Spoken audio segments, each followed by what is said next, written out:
ಜಯತಿ ಹರಿರಚಿಂತ್ಯಃ ಸರ್ವದೇವೈಕವಂದ್ಯಃ ಪರಮಗುರುರಭೀಷ್ಟಾವಾಪ್ತಿದಃ ಸಜ್ಜನಾನಾಂ ನಿಖಿಲ ಗುಣಗಣಾರ್ಣೋ ನಿತ್ಯ ನಿರ್ಮುಕ್ತದೋಷಃ ಸರಸಿಜನಯನೋऽಸೌ ಶ್ರೀಪತಿರ್ಮಾನದೋ ನಃ ಅಶೇಷ ವಾಗ್ಜಾಡ್ಯಮಲಾಪಹಂತ್ರಿ ನವಂ ನವಂ ಸ್ಪಷ್ಟ ಸುವಾಕ್ಪ್ರದಾಯಿನಿ ಮಮೇಘ ಜಿಕ್ವಾಗ್ರ ಸುರಂಗ ನರ್ತಕೀ ಭವ ಪ್ರಸನ್ನ ವದನೆ ಚ ಮೇ ಶ್ರೀಃ ವ್ಯಾಪ್ತಿರ್ಯಸ್ಯ ನಿಜೇ ನಿಜೇನ ಮಘಸ ಪಕ್ಷೇ ಸಪಕ್ಷೇ ಸ್ಥಿತಿಃ ವ್ಯಾವೃತ್ತಿಶ್ಚ ವಿಪಕ್ಷತೋಥ ವಿಷಯೇ ಸಕ್ತಿರ್ನ ವೈ ಬಾಧಿತೆ ನೈವಾಸ್ತಿ ಪ್ರತಿಪಕ್ಷಯುಕ್ತಿರತುಲಂ ಶುದ್ಧಂ ಪ್ರಮಾಣಂ ಸಮೇ ಭೂಯಾತ್ ತತ್ವವಿನಿರ್ಣಯಾಯ ಭಗವಾನ್ ಆನಂದತೀರ್ಥೋ ಮುನಿಃ ವಾಣಿತೆ ಕರವಾಣ್ಯಂಬ ಚರಣೋ ಹೃದಯ ಸರ್ವದಾ ಮದ್ವಾಕ್ಯ ಸರಣಿರ್ಭೂಯಾತ್ ಶ್ರೀಮದಾಚಾರ್ಯ ಭಾವಗ ನಮೋಸ್ತು ತಾತ್ವಿಕ ದೇವಾಘ ವಿಷ್ಣುಭಕ್ತಿಪರಾಯಣಾಘ ಧರ್ಮಮಾರ್ಗೇ ಪ್ರೇರಯಂತು ಭವಂತಃ ಸರ್ವ ಏವ ಹಿ ಯಸ್ಯ ವಾಕ್ ಕಾಮಧೇನುರ್ನಃ ಕಾಮಿತಾರ್ಥಾನ್ ಪ್ರಯಚ್ಛತಿ ಸೇವೇತಂ ಜಯ ಯೋಗೀಂದ್ರಂ ಕಾಮಬಾಣಚ್ಛಿದಂ ಸದಾ ಅಸ್ಮದ್ಗುರು ಸಮಾರಂಭಾಂ ಟೀಕಾಕೃತ್ಪಾದಮಧ್ಯಗಾಂ ಶ್ರೀಮದಾಚಾರ್ಯ ಪರ್ಯಂತಾಂ ವಂದೇ ಗುರು ಪರಂಪರಾಂ ಪೃಥ್ವೀಮಂಡಲ ಮಧ್ಯಸ್ಥಾಃ ಪೂರ್ಣಬೋಧಮತಾನುಗಾಃ ವೈಷ್ಣವ ವಿಷ್ಣುಹೃದಯಾಃ ತಾನ್ ನಮಸ್ಸೇ ಗುರೂನ್ ಮಮ ಆಪಾದಮೌಳಿ ಪರ್ಯಂತಂ ಗುರುಣಾಂ ಆಕೃತಿಂ ಸ್ಮರೇತ್ ತೇನ ವಿಘ್ನಾಃ ಪ್ರಣಶ್ಯಂತಿ ಸಿದ್ಧ್ಯಂತಿ ಚ ಮನೋರಥಾಃ ಓಷ್ಠಾಪಿಧಾನಾ ನಕುಲೀದಂತೈಃ ಪರಿವೃತಾ ಪವಿಃ ಸರ್ವಸ್ಯೈವಾಚ ಈಶಾನಾ ಚಾರುಮಾಮಿಹ ಪಾದಯೇತ್ ಕಾಂತಾಯ ಕಲ್ಯಾಣ ಗುಣೈಕಧಾಮ್ನೇ ನಮದ್ಯುನಾಥ ಪ್ರತಿಮಪ್ರಭಾಯ ನಾರಾಯಣಾಯ ಕಿಲ ಕಾರಣಾಯ ಶ್ರೀಪ್ರಾಣನಾಥಾಯ ನಮಸ್ಕರೋಮಿ ಇತಿಹಾಸ ಸುಂದರ ಪುರಾಣ ಸೂತ್ರ ಸತ್ಪ್ರಿಯ ಪಂಚರಾತ್ರ ನಿಜ ಭಾವ ಸಂಯುತಂ ಅಶೃಣೋದನಂತಹೃದನಂ ತತೋ ಚಿರಾತ್ ಪರಮಾರ್ಥಮಪ್ಯಗಣಿತಾಗಮಾಬಲೇಃ ಸ್ವಸ್ತಿಯಸ್ತು. ವೇದವ್ಯಾಸ ದೇವರ ಸನ್ನಿಧಾನದಲ್ಲಿ ಮಧ್ವಾಚಾರ್ಯರು ಸಕಲ ಶಾಸ್ತ್ರಗಳನ್ನು ಮತ್ತೆ ಅಧ್ಯಯನ ಮಾಡಿದರಂತೆ.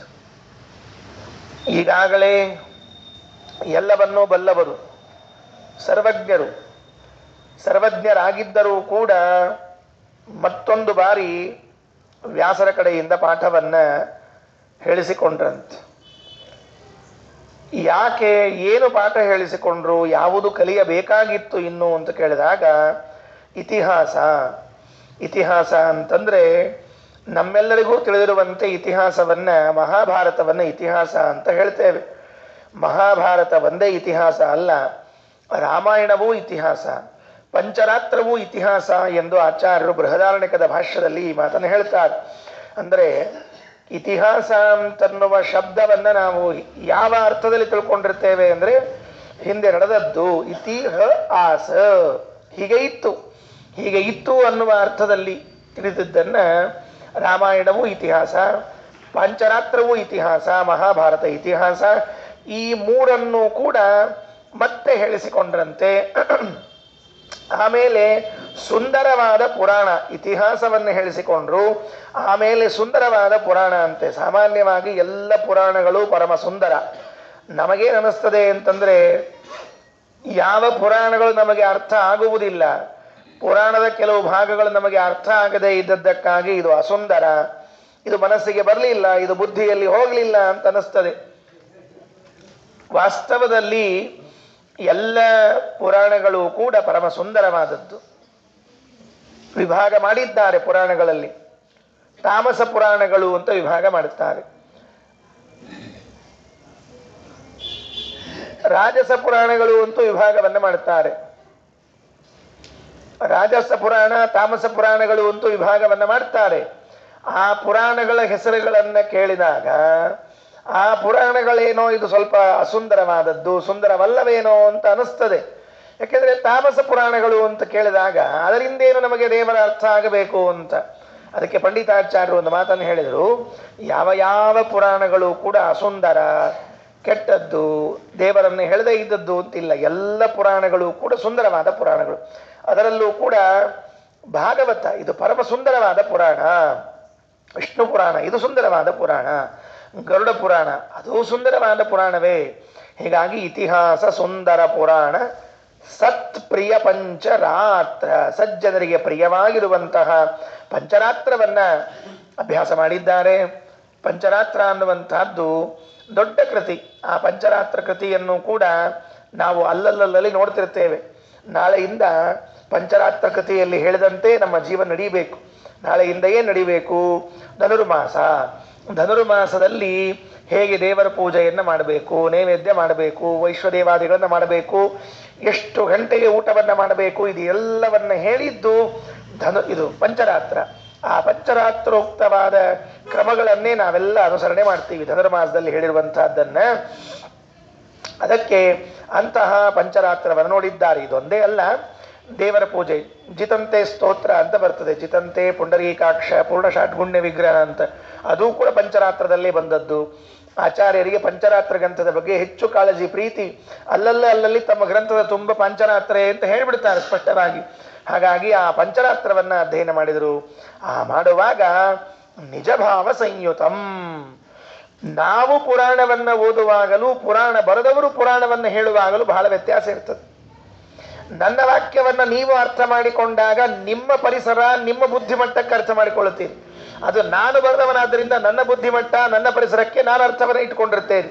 ಹಾಗಾಗಿ ಆನಂದ ತೀರ್ಥರು ಪುರಾಣಗಳನ್ನು ಅರ್ಥ ಮಾಡಿಕೊಳ್ಳುವುದು, ವೇದವ್ಯಾಸ ದೇವರು ಹೇಳಿ ಪುರಾಣಗಳನ್ನು ಅರ್ಥ ಮಾಡಿಸುವುದು ವ್ಯತ್ಯಾಸ ಆಯಿತು ಅಲ್ರಿ. ಮತ್ತೆ ಸರ್ವಜ್ಞರು ಅಂತೀರಿ, ಏನು ಅರ್ಥ ಆಗಬೇಕು, ಇನ್ನೇನು ಉಳ್ಕೊಂಡಿದೆ ಅಂತ ಕೇಳಿದ್ರೆ, ಹೌದು ಸರ್ವಜ್ಞರಾಗಿದ್ರೂ ಕೂಡ ಇನ್ನೂ ಆಚಾರ್ಯರ ಬುದ್ಧಿಗೆ ನಿಲುಕದೇ ಇರುವಂತಹ ಎಷ್ಟೋ ವಿಚಾರಗಳು ಉಂಟು. ಸರ್ವಜ್ಞರು ಅಂತಂದ್ರೆ ಏನರ್ಥ? ಯಾವ ಕೃತಿಗಳಿವೆ, ಯಾವ ಗ್ರಂಥಗಳಿವೆ ಅವುಗಳನ್ನು ಅರ್ಥ ಮಾಡಿಕೊಳ್ಳಬಲ್ಲರು. ಅದರ ಒಳಗಿರುವಂತಹ ಭಗವಂತನ ಬುದ್ಧಿಯನ್ನು ಇವರೇ ಅರ್ಥ ಮಾಡಿಕೊಳ್ಳಿಕ್ಕೆ ಸಾಧ್ಯ ಇದೆ. ಮುಂದಿನ ಶ್ಲೋಕದಲ್ಲಿ ಅದನ್ನು ಹೇಳ್ತಾರೆ ಪಂಡಿತಾಚಾರ್ಯ. ಆದ್ದರಿಂದ ಅಚಿರಾತ್ ಇಷ್ಟೆಲ್ಲ ಗ್ರಂಥಗಳನ್ನು ಅಧ್ಯಯನ ಮಾಡಿದ್ರಲ್ಲ, ಎಷ್ಟು ದಿವಸ ತಗೊಂಡ್ರು ಅಂತ ಪ್ರಶ್ನೆ. ಮಹಾಭಾರತವನ್ನ ಅರ್ಥ ಮಾಡಿಕೊಳ್ಬೇಕಾಯಿತು, ಸೂತ್ರಗಳನ್ನ ಪುರಾಣ ಸೂತ್ರ ಬ್ರಹ್ಮಸೂತ್ರಗಳನ್ನ ಅರ್ಥ ಮಾಡಿಕೊಳ್ಬೇಕಾಯಿತು, ಪಂಚರಾತ್ರವನ್ನ ಅರ್ಥ ಮಾಡಿಕೊಳ್ಬೇಕಾಯಿತು, ಪುರಾಣಗಳನ್ನ ಇಷ್ಟು ಪಾಠ ಹೇಳಿಸ್ಕೊಳ್ಬೇಕಾದ್ರೆ ಪ್ರಾಯ ಒಂದು 10 ವರ್ಷ ಆದ್ರೂ ಹಿಡಿದಿರ್ಬೇಕಾ, ಒಂದು 4 ವರ್ಷ ಆದ್ರೂ ಹಿಡಿದಿರ್ಬೇಕಾ, ಇಲ್ಲ 1 ವರ್ಷ ಆದ್ರೂ ಹಿಡಿದಿರ್ಬೇಕೋ ಇಲ್ವ ಹೇಳಿ ನೋಡಂತ. ಇಷ್ಟು ಗ್ರಂಥ ಅರ್ಥ ಮಾಡಿಕೊಳ್ಬೇಕಾದ್ರೆ ಈ ಮಹಾಭಾರತವನ್ನ ಯಾರಿಗೆ ಓದಿದ್ದಾರೆ ಅವರಿಗೆ, ಯಾರಿಗೆ ಹೇಳಲಿಕ್ಕೆ ಬರ್ತದೆ ಅವ್ರಿಗೆ ಗೊತ್ತಿದೆ. ಕಡಿಮೆ ಅಂದ್ರೆ 1 ವರ್ಷ ಬೇಕು. ಸುಮ್ಮನೆ ಮೇಲ್ಮೇಲೆ ತೇಲಿಸಿ ಅರ್ಥ ಹೇಳಲಿಕ್ಕೆ, ಆಳ ಅಲ್ಲ, ತೇಲಿಸಿ ಹೇಳಲಿಕ್ಕೆ. ಅಂಥದ್ದು ಇಷ್ಟೆಲ್ಲವನ್ನ ವ್ಯಾಸರ ಬಾಯಿಯಿಂದ ಕೇಳುವುದಕ್ಕೆ ಎಷ್ಟು ಹೊತ್ತು ಹಿಡಿದಿರಬೇಕು ಅಂದ್ರೆ ಪಂಡಿತಾಚಾರ್ಯರಂತಾರೆ ಅಚಿರಾತ್. ಹಿಂಗನ್ನೋದ್ರೊಳಗೆ ಪಾಠ ಮುಗಿದು ಹೋಗಿತ್ತಂತೆ. ಏನ್ರಿ ಅದು ಆಚಾರ್ಯ ಸುಳ್ಳು ಹೇಳ್ತಿರೋ ಖರೆ ಹೇಳ್ತಿರೋ ಹೇಳಿ ನೋಡಂತೆ ಅಂದ್ರೆ, ಭಗವದ್ಗೀತಾ ಪ್ರವಚನ ಎಷ್ಟೊತ್ತಾಯಿತು? 18 ಅಧ್ಯಾಯ ಇದ್ದು. ನಾವು ಪುರಾಣ ಪ್ರವಚನ ಮಾಡ್ಲಿಕ್ಕೆ ಕೂತ್ಕೊಂಡ್ರೆ ವರ್ಷ ಹಿಡಿಯುತ್ತೆ. ಕೃಷ್ಣ ಅರ್ಜುನಿಗೆ ಹೇಳಿದ್ದು 10 ನಿಮಿಷ, 15 ನಿಮಿಷ, ಅರ್ಧ ಗಂಟೆಯಲ್ಲಿ 700 ಶ್ಲೋಕದ ವ್ಯಾಪ್ತಿಯಲ್ಲಿ ಬರುವ ಎಲ್ಲಾ ವಿಚಾರಗಳನ್ನು ಕೃಷ್ಣ ಹೇಳಿ ಮುಗಿಸಿದ. ಇಲ್ಲದೆ ಇದ್ರೆ 18 ದಿವಸದ ಯುದ್ಧ ಅಲ್ರಿ ಅದು, 18 ವರ್ಷದ ಯುದ್ಧ ಆಗಬೇಕಾಗ್ತಿತ್ತು. ಯಾಕೆ ಅಂದ್ರೆ ಇವ್ರ ಪ್ರವಚನ ಮುಗಿದ್ಮೇಲೆ ಆತೇನ್ರಿಪ್ಪ ನಿಮ್ ಪ್ರವಚನ ಎಲ್ಲ ಇನ್ನು ಶುರು ಮಾಡೋಣ, ಶ್ರೀ ಗುರುಭ್ಯೋ ನಮಃ ಅಂತ ಯುದ್ಧ ಅನ್ನಬೇಕಾಗಿತ್ತು. ಹಂಗೇನಾಗ್ಲಿಲ್ಲ. ಅರ್ಧ ಗಂಟೆಯಲ್ಲಿ ಗೀತೋಪದೇಶ ಮುಗಿದೋಯ್ತು. ಅರ್ಧ ಗಂಟೆಯಲ್ಲಿ ಗೀತೋಪದೇಶ ಮುಗಿದ್ರೆ ಮುಂದೆ ಯುದ್ಧವೇ ಪ್ರಾರಂಭ ಆಯಿತು. ಹೇಗೋ ಅರ್ಜುನನಂತಹ ವ್ಯಕ್ತಿಗಳು ಕೃಷ್ಣನ ಬಾಯಿಯಿಂದ ಕೇಳುವಾಗ ಅರ್ಧ ಗಂಟೆ ತೆಗೆದುಕೊಂಡ್ರೆ, ವಾಯುದೇವರಂಥವರು ವೇದವ್ಯಾಸ ದೇವರ ಬಾಯಿಯಿಂದ ಇಷ್ಟೆಲ್ಲ ಕೇಳುವುದಕ್ಕೆ ಎಷ್ಟೊತ್ತು ಹಿಡಿಬಹುದು, ನೀವೇ ಅರ್ಥ ಮಾಡಿಕೊಳ್ಳ್ರಿ. ಆದ್ದರಿಂದ ಅಚಿರಾತ್ ಪರಮಾರ್ಥಮಪ್ಯಗಣಿತಾಗ ಮಾವಲೇಹೇ, ಉತ್ತಮ ಅರ್ಥವನ್ನ ಕೇಳಿ ಪಾಠವನ್ನು ಹೇಳಿಸಿಕೊಂಡ್ರಂತೆ. ಮುಂದೆ 5ನೇ ಶ್ಲೋಕದಲ್ಲಿ ಅದರ ಮಹಿಮೆಯನ್ನು ಹೇಳ್ತಾರೆ. ಋಜುಪುಂಗವಸ್ಯ ಪರಿಜಾನತ ಸ್ವಯಂ ಸಕಲಂ ತದಪ್ಯಲಮನಂತ ಜನ್ಮಸು ಸ್ವಕೃತೋರ್ವನುಗ್ರಹ ಬಲಾದ ಮುಷ್ಯತಾಂ ವಿಶಿಶೇಷ ಶೇಷ ಶಯನ ಪುನರ್ಧಿಯಂ. ಋಜುಪುಂಗವಸ್ಯ, ವಾಯುದೇವರ ಮತ್ತೊಂದು ಹೆಸರು. ರುಜುಪುಂಗವ ರುಜುಪುಂಗವ ಅಂತ ಕರೀತಾರೆ. ರುಜುಪುಂಗವ ಅಂತಂದ್ರೆ ಏನು? ನಿನ್ನೆ ಹೇಳಿದ್ದೇನೆ, ಮೊನ್ನೆ ರುಜುಗಳು ಅಂದ್ರೆ ಏನು ಅಂತ ಅನ್ನೋ ಶಬ್ದವನ್ನು ಹೇಳಿದ್ದೇನೆ. ಪುಂಗವ ಅಂದ್ರೆ ಶ್ರೇಷ್ಠ. ಶ್ರೇಷ್ಠ ಅನ್ನೋ ಅರ್ಥವನ್ನು ಹೇಳುವ ಪದ ಪುಂಗವ. ಯಾವ ಶಬ್ದ ಜೊತೆಗೆ ಸೇರ್ತದೋ ಅದರ ಶ್ರೇಷ್ಠತೆಯನ್ನು ಹೇಳ್ತದೆ. ರುಜುಪುಂಗವ ಅಂತನ್ನೋ ಶಬ್ದಕ್ಕೆ ರುಜುಗಳಲ್ಲಿ ಶ್ರೇಷ್ಠರು ಅಂತ ಅರ್ಥ ಹೇಳ್ತದೆ. ಇದರ ಬಗ್ಗೆ ಒಂದು ಸಣ್ಣ ಚರ್ಚೆಯನ್ನ ಮಾಡ್ತಾರೆ. ಏನ್ ಚರ್ಚೆ ಮಾಡ್ತಾರೆ ಅಂತಂದ್ರೆ, ರುಜುಗಳಲ್ಲಿ ಶ್ರೇಷ್ಠರು ಅಂತ ಹೇಗೆ ಹೇಳೋದು? ಯಾಕೆ ಎಲ್ಲ ರುಜುಗಳು ಕೂಡ ಸಮಾನರಾಗಿರುವಾಗ ರುಜುಗಳಲ್ಲಿ ಶ್ರೇಷ್ಠರು ಅಂತ ಹೇಳೋದು ಹೇಗೆ ಸರಿ ಅಂತ ಟಿಪ್ಪಣಿಕಾರರು ಸ್ವಲ್ಪ ಚರ್ಚೆಯನ್ನ ಮಾಡಿದ್ದಾರೆ. ಅವರಂತಾರೆ, ರುಜೂನಾಂ ಪುಂಗವಃ ಇತಿ ರುಜುಪುಂಗವ ಇತಿ ಷಷ್ಠೀ ತತ್ಪುರುಷೋ ನ ಯುಜ್ಯತೆ. ಷಷ್ಠೀ ತತ್ಪುರುಷ ಸಮಾಸವನ್ನ ಮಾಡಬಾರದು. ರುಜುಗಳಲ್ಲಿ ಶ್ರೇಷ್ಠರು, ರುಜುಗಳಿಗೆ ಶ್ರೇಷ್ಠರು ಅಂತ ಸಮಾಸವನ್ನ ಮಾಡಬಾರದು. ಕರ್ಮಧಾರೆಯ ಸಮಾಸವನ್ನ ಮಾಡಬೇಕು. ರುಜುಗಳೂ ಹೌದು ಶ್ರೇಷ್ಠರೂ ಹೌದು ಅಂತ ಸಮಾಸ ಮಾಡಬೇಕು ಅಂತಾರೆ. ಕಾರಣ ಏನು ಅಂದ್ರೆ, ರುಜುಗಳಲ್ಲಿ ತಾರತಮ್ಯ ಇಲ್ಲ. 100 ಜನ ರುಜುಗಳು ಕೂಡ ಸಮಾನವಾದ ಯೋಗ್ಯತೆ ಇದ್ದವರು ಅಂತ ಅಭಿಪ್ರಾಯದಿಂದ ಈ ಮಾತು ಹೊರಟದ್ದು. ಏನಾಯಿತು? ನೃಪಶ್ರೇಷ್ಠ ಅಂತ ಇಟ್ಕೊಳ್ರಿ ಶಬ್ದವನ್ನ. ನೃಪಶ್ರೇಷ್ಠ ಅಂದ್ರೆ ಮನುಷ್ಯರಲ್ಲಿ ಶ್ರೇಷ್ಠ ಅಂತ. ಇದು ಯಾರಿಗೆ ಕರೀತೇವೆ? ರಾಜನಿಗೆ ಹೇಳ್ತೇವೆ. ಈಗ ಯಾಕೆ ರಾಜ ಏನಿದ್ದಾನೆ ಮನುಷ್ಯರಲ್ಲಿ ಶ್ರೇಷ್ಠ ಅಂತ. ಕಾರಣ ಏನು? ರಾಜನಿಗೆ ಇರುವಂತಹ ಶಕ್ತಿ, ಅಧಿಕಾರ, ಬುದ್ಧಿ ಈ ಪ್ರಜೆಗಳಿಗೆ ಇರುವುದಿಲ್ಲ ಅನ್ನುವುದಕ್ಕಾಗಿ ಇವನು ರಾಜ ನೃಪಶ್ರೇಷ್ಠ ಆಗ್ತಾನೆ. ಹೀಗೆ ಸಮಾಸವನ್ನ ಮಾಡಬೇಕು ಅಂದ್ರೆ, ರುಜುಗಳಲ್ಲಿ ಎಲ್ಲರಲ್ಲೂ ಕೂಡ ಸಮಾನವಾದ ಬುದ್ಧಿ ಶಕ್ತಿ ಇದ್ದಾಗ ಅದು ಹೇಗೆ ರುಜುಗಳಿಗೆ ಶ್ರೇಷ್ಠ ಅಂತ ಮಾಡಬೇಕು? ಮತ್ತೇನ್ ಮಾಡಬೇಕು? ಇವರು ರುಜುಗಳೂ ಹೌದು ಶ್ರೇಷ್ಠರೂ ಹೌದು ಅಂತನ್ನುವಂತಹ ಕರ್ಮಧಾರೆಯ ಸಮಾಸ ಮಾಡಬೇಕಂತೆ. ಅಂದ್ರೆ ನರಶ್ಚ ಅಸೌ ಸಿಂಹಶ್ಚ ನರಸಿಂಹ. ಇವನು ನರನೂ ಹೌದು ಸಿಂಹನೂ ಹೌದು ಅನ್ನುವಂತೆ ಸಮಾಸ ಮಾಡಬೇಕು ಅಂತ ಕೆಲವು ಚರ್ಚೆಯನ್ನು ಮಾಡ್ತಾರೆ. ಆದರೆ ಹೀಗೆ ಹೇಳಬೇಕಾದ ಅವಶ್ಯಕತೆ ಇಲ್ಲ ಅಂತ ನನ್ನ ವೈಯಕ್ತಿಕ ಅಭಿಪ್ರಾಯ. ಕಾರಣ ಏನು? ಆಚಾರ್ಯರೇ ತಮ್ಮ ಗ್ರಂಥಗಳಲ್ಲಿ ಅತ್ಯಂತ ಸ್ಪಷ್ಟವಾಗಿ ಏನಂತ ಹೇಳಿದ್ದಾರೆ ಅಂದ್ರೆ, ಹಿಂದಿನ ರುಜುಗಳಿಗಿಂತಲೂ ಮುಂದಿನ ರುಜುಗಳು ಶ್ರೇಷ್ಠರು, ಸಂದೇಹವೇ ಇಲ್ಲ. ಯಾಕೆ ಅಂದ್ರೆ ಮುಂದಿನ ರುಜುಗಳು 1 ಕಲ್ಪದ ಸಾಧನೆ ಹೆಚ್ಚಿರ್ತದೆ, ಹಿಂದಿನ ರುಜುಗಳಿಗೆ 1 ಕಲ್ಪದ ಸಾಧನೆ ಕಡಿಮೆ ಇರ್ತದೆ.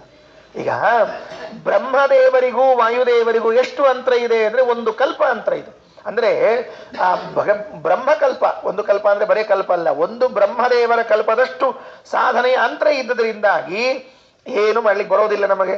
ಅಂದ ಮೇಲೆ ನಾವೇನ್ ತಿಳಿಬೇಕು ಅಂದ್ರೆ ಅಷ್ಟೇ ಅಲ್ಲ, ಸುಂದರಕಾಂಡದಲ್ಲಿ ಹೇಳುವಾಗ ಸಮಾನನೀಯ ಏವಮೇ ತಥೋತ್ರ ಮಾನಯಾಮ್ಯಹಂ, ಬ್ರಹ್ಮದೇವರು ನನಗೆ ಮಾನ್ಯರು ಅಂತ ಹೇಳಿ ಹನುಮಂತ ಬ್ರಹ್ಮಾಸ್ತ್ರವನ್ನ ಒಳಕ್ಕೆ ಹೋದಂತೆ, ಬ್ರಹ್ಮಾಸ್ತ್ರದ ಒಳಗೆ ಸಿಕ್ಕಾಕೊಂಡಂತೆ. ಅಲ್ಲಿ ಹೇಳುವಾಗ ಬ್ರಹ್ಮದೇವರು ನನಗೆ ಪೂಜ್ಯರು ಅಂತ ಹೇಳ್ತಾನೆ. ಅಂದ ಮೇಲೆ ಏನಾಯಿತು? ರುಜುಗಳಲ್ಲೇ ಒಬ್ಬರಾದ ಬ್ರಹ್ಮದೇವರು ವಾಯುದೇವರಿಗಿಂತಲೂ ಶ್ರೇಷ್ಠರು ಅಂತಾಗಿರುವಾಗ ಇಲ್ಲೂ ಕೂಡ ಅರ್ಥವನ್ನ ಹೇಳಲಿಕ್ಕೆ ಬರ್ತದೆ. ಇಲ್ಲಿ ಅಂತೂ ಇದೊಂದು ಚರ್ಚೆ ಶಾಸ್ತ್ರದಲ್ಲಿ ಬಹಳ ದಿವಸದಿಂದ ಉಳಿದಿದೆ. ರುಜುಪುಂಗವಸ್ಯ ಪರಿಜಾನತ ಸ್ವಯಂ, ಎಲ್ಲವನ್ನ ತಿಳಿದಿದ್ದಾರೆ. ಅಲಂ ಅನಂತ ಜನ್ಮಸು ಎಂದು ತಿಳ್ಕೊಂಡಿದ್ದಾರೆ. ಅಂದ್ರೆ ಅನಂತ ಜನ್ಮಗಳಲ್ಲಿಯೂ ಕೂಡ ಎಲ್ಲವನ್ನೂ ತಿಳಿದವರಾಗಿದ್ದಾರೆ ವಾಯುದೇವರು. ಅನಂತ ಜನ್ಮಗಳು ಅಂತಂದ್ರೆ ಅದೇನು ಆದಿ ಇಲ್ಲ ಕೊನೆಗೆ ಅನಾದಿಯರು ಮೋಕ್ಷಕ್ಕೆ ಹೋಗುವವರೆಗೂ ಕೂಡ ತಿಳಿತಾನೇ ಬರ್ತಿರ್ತಾರಂತೆ. ಅದಕ್ಕೆ ಅನಂತ ಜನ್ಮಗಳಲ್ಲಿ ಏನನ್ನು ತಿಳ್ಕೊಂಡಿದ್ದಾರೆ ವಾಯುದೇವರು? ಎಲ್ಲ ಶಾಸ್ತ್ರವನ್ನು ತಿಳಿದು ಬಿಟ್ಟಿದ್ದಾರೆ. ವೇದವ್ಯಾಸ ದೇವರು ಇದನ್ನೆಲ್ಲ ಆಲೋಚನೆ ಮಾಡಿ ಹಾಗೆ ತಿಳಿದುಕೊಂಡಿದ್ದಾರಲ್ಲ, ಎಲ್ಲವನ್ನೂ ಅನಂತ ಜನ್ಮಗಳಲ್ಲಿ ತಿಳಿದುಕೊಂಡಿರುವಂತಹ, ಎಲ್ಲವನ್ನೂ ಅನಂತ ಜನ್ಮದಲ್ಲಿ ತಿಳಿದುಕೊಂಡಿರುವಂತಹ ವಾಯುದೇವರು ಸ್ವತಂತ್ರವಾಗಿ ತಿಳಿದುಕೊಂಡಿದ್ದಾರೇನೋ ಅಂತಂದ್ರೆ ಸ್ವಕೃತ ಉರು ಅನುಗ್ರಹ ಬಲಾತ್, ತಾವು ಮಾಡಿರುವಂತಹ ಶ್ರೇಷ್ಠವಾದ ಅನುಗ್ರಹದ ಬಲ.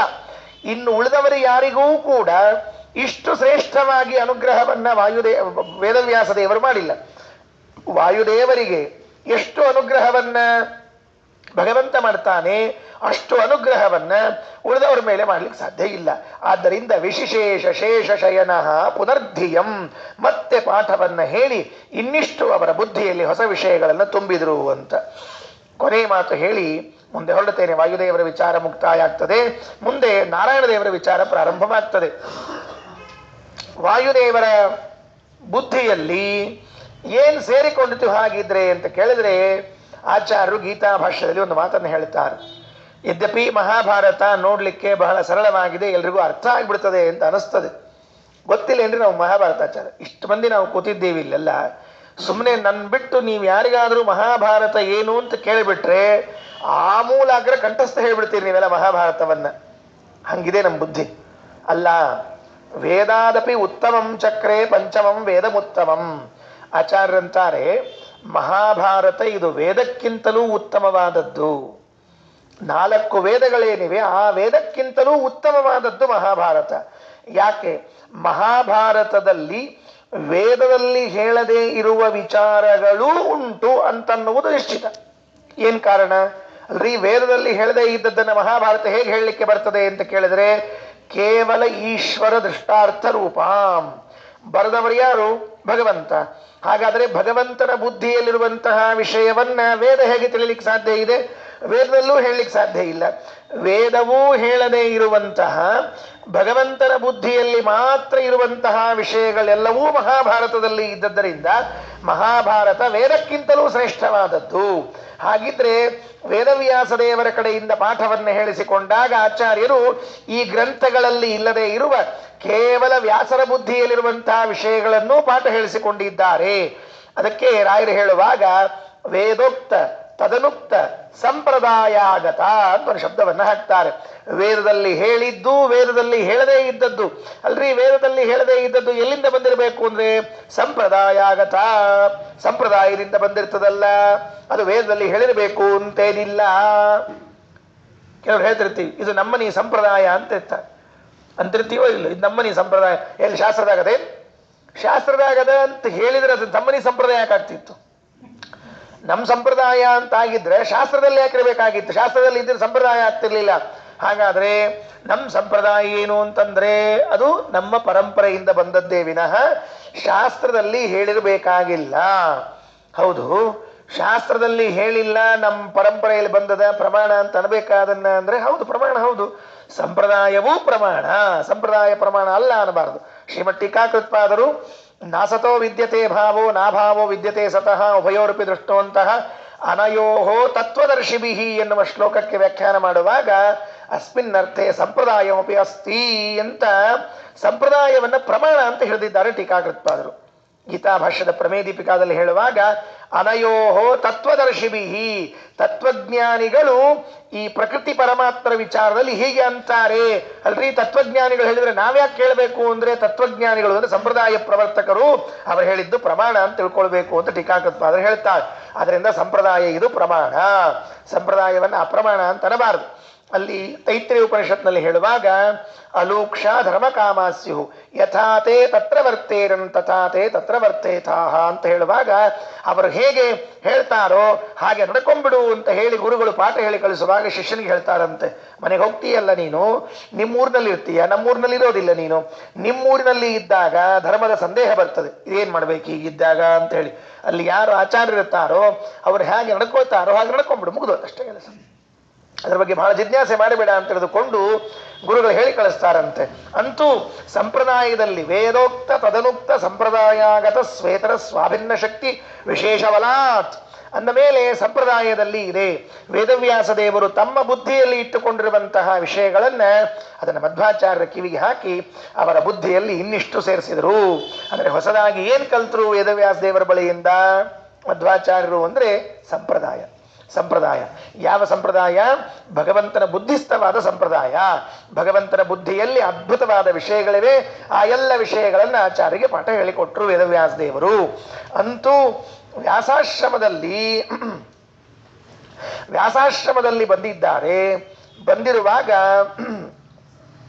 ಪಾಠವನ್ನ ಹೇಳಿಸಿಕೊಂಡ್ರು ಅಂತ ನಾವು ಭಾಗವನ್ನ ಹೇಳಿದ್ವಿ. ಇನ್ನು ಮುಂದೆ 6ನೇ ಶ್ಲೋಕವನ್ನ ನೋಡೋಣವಂತೆ.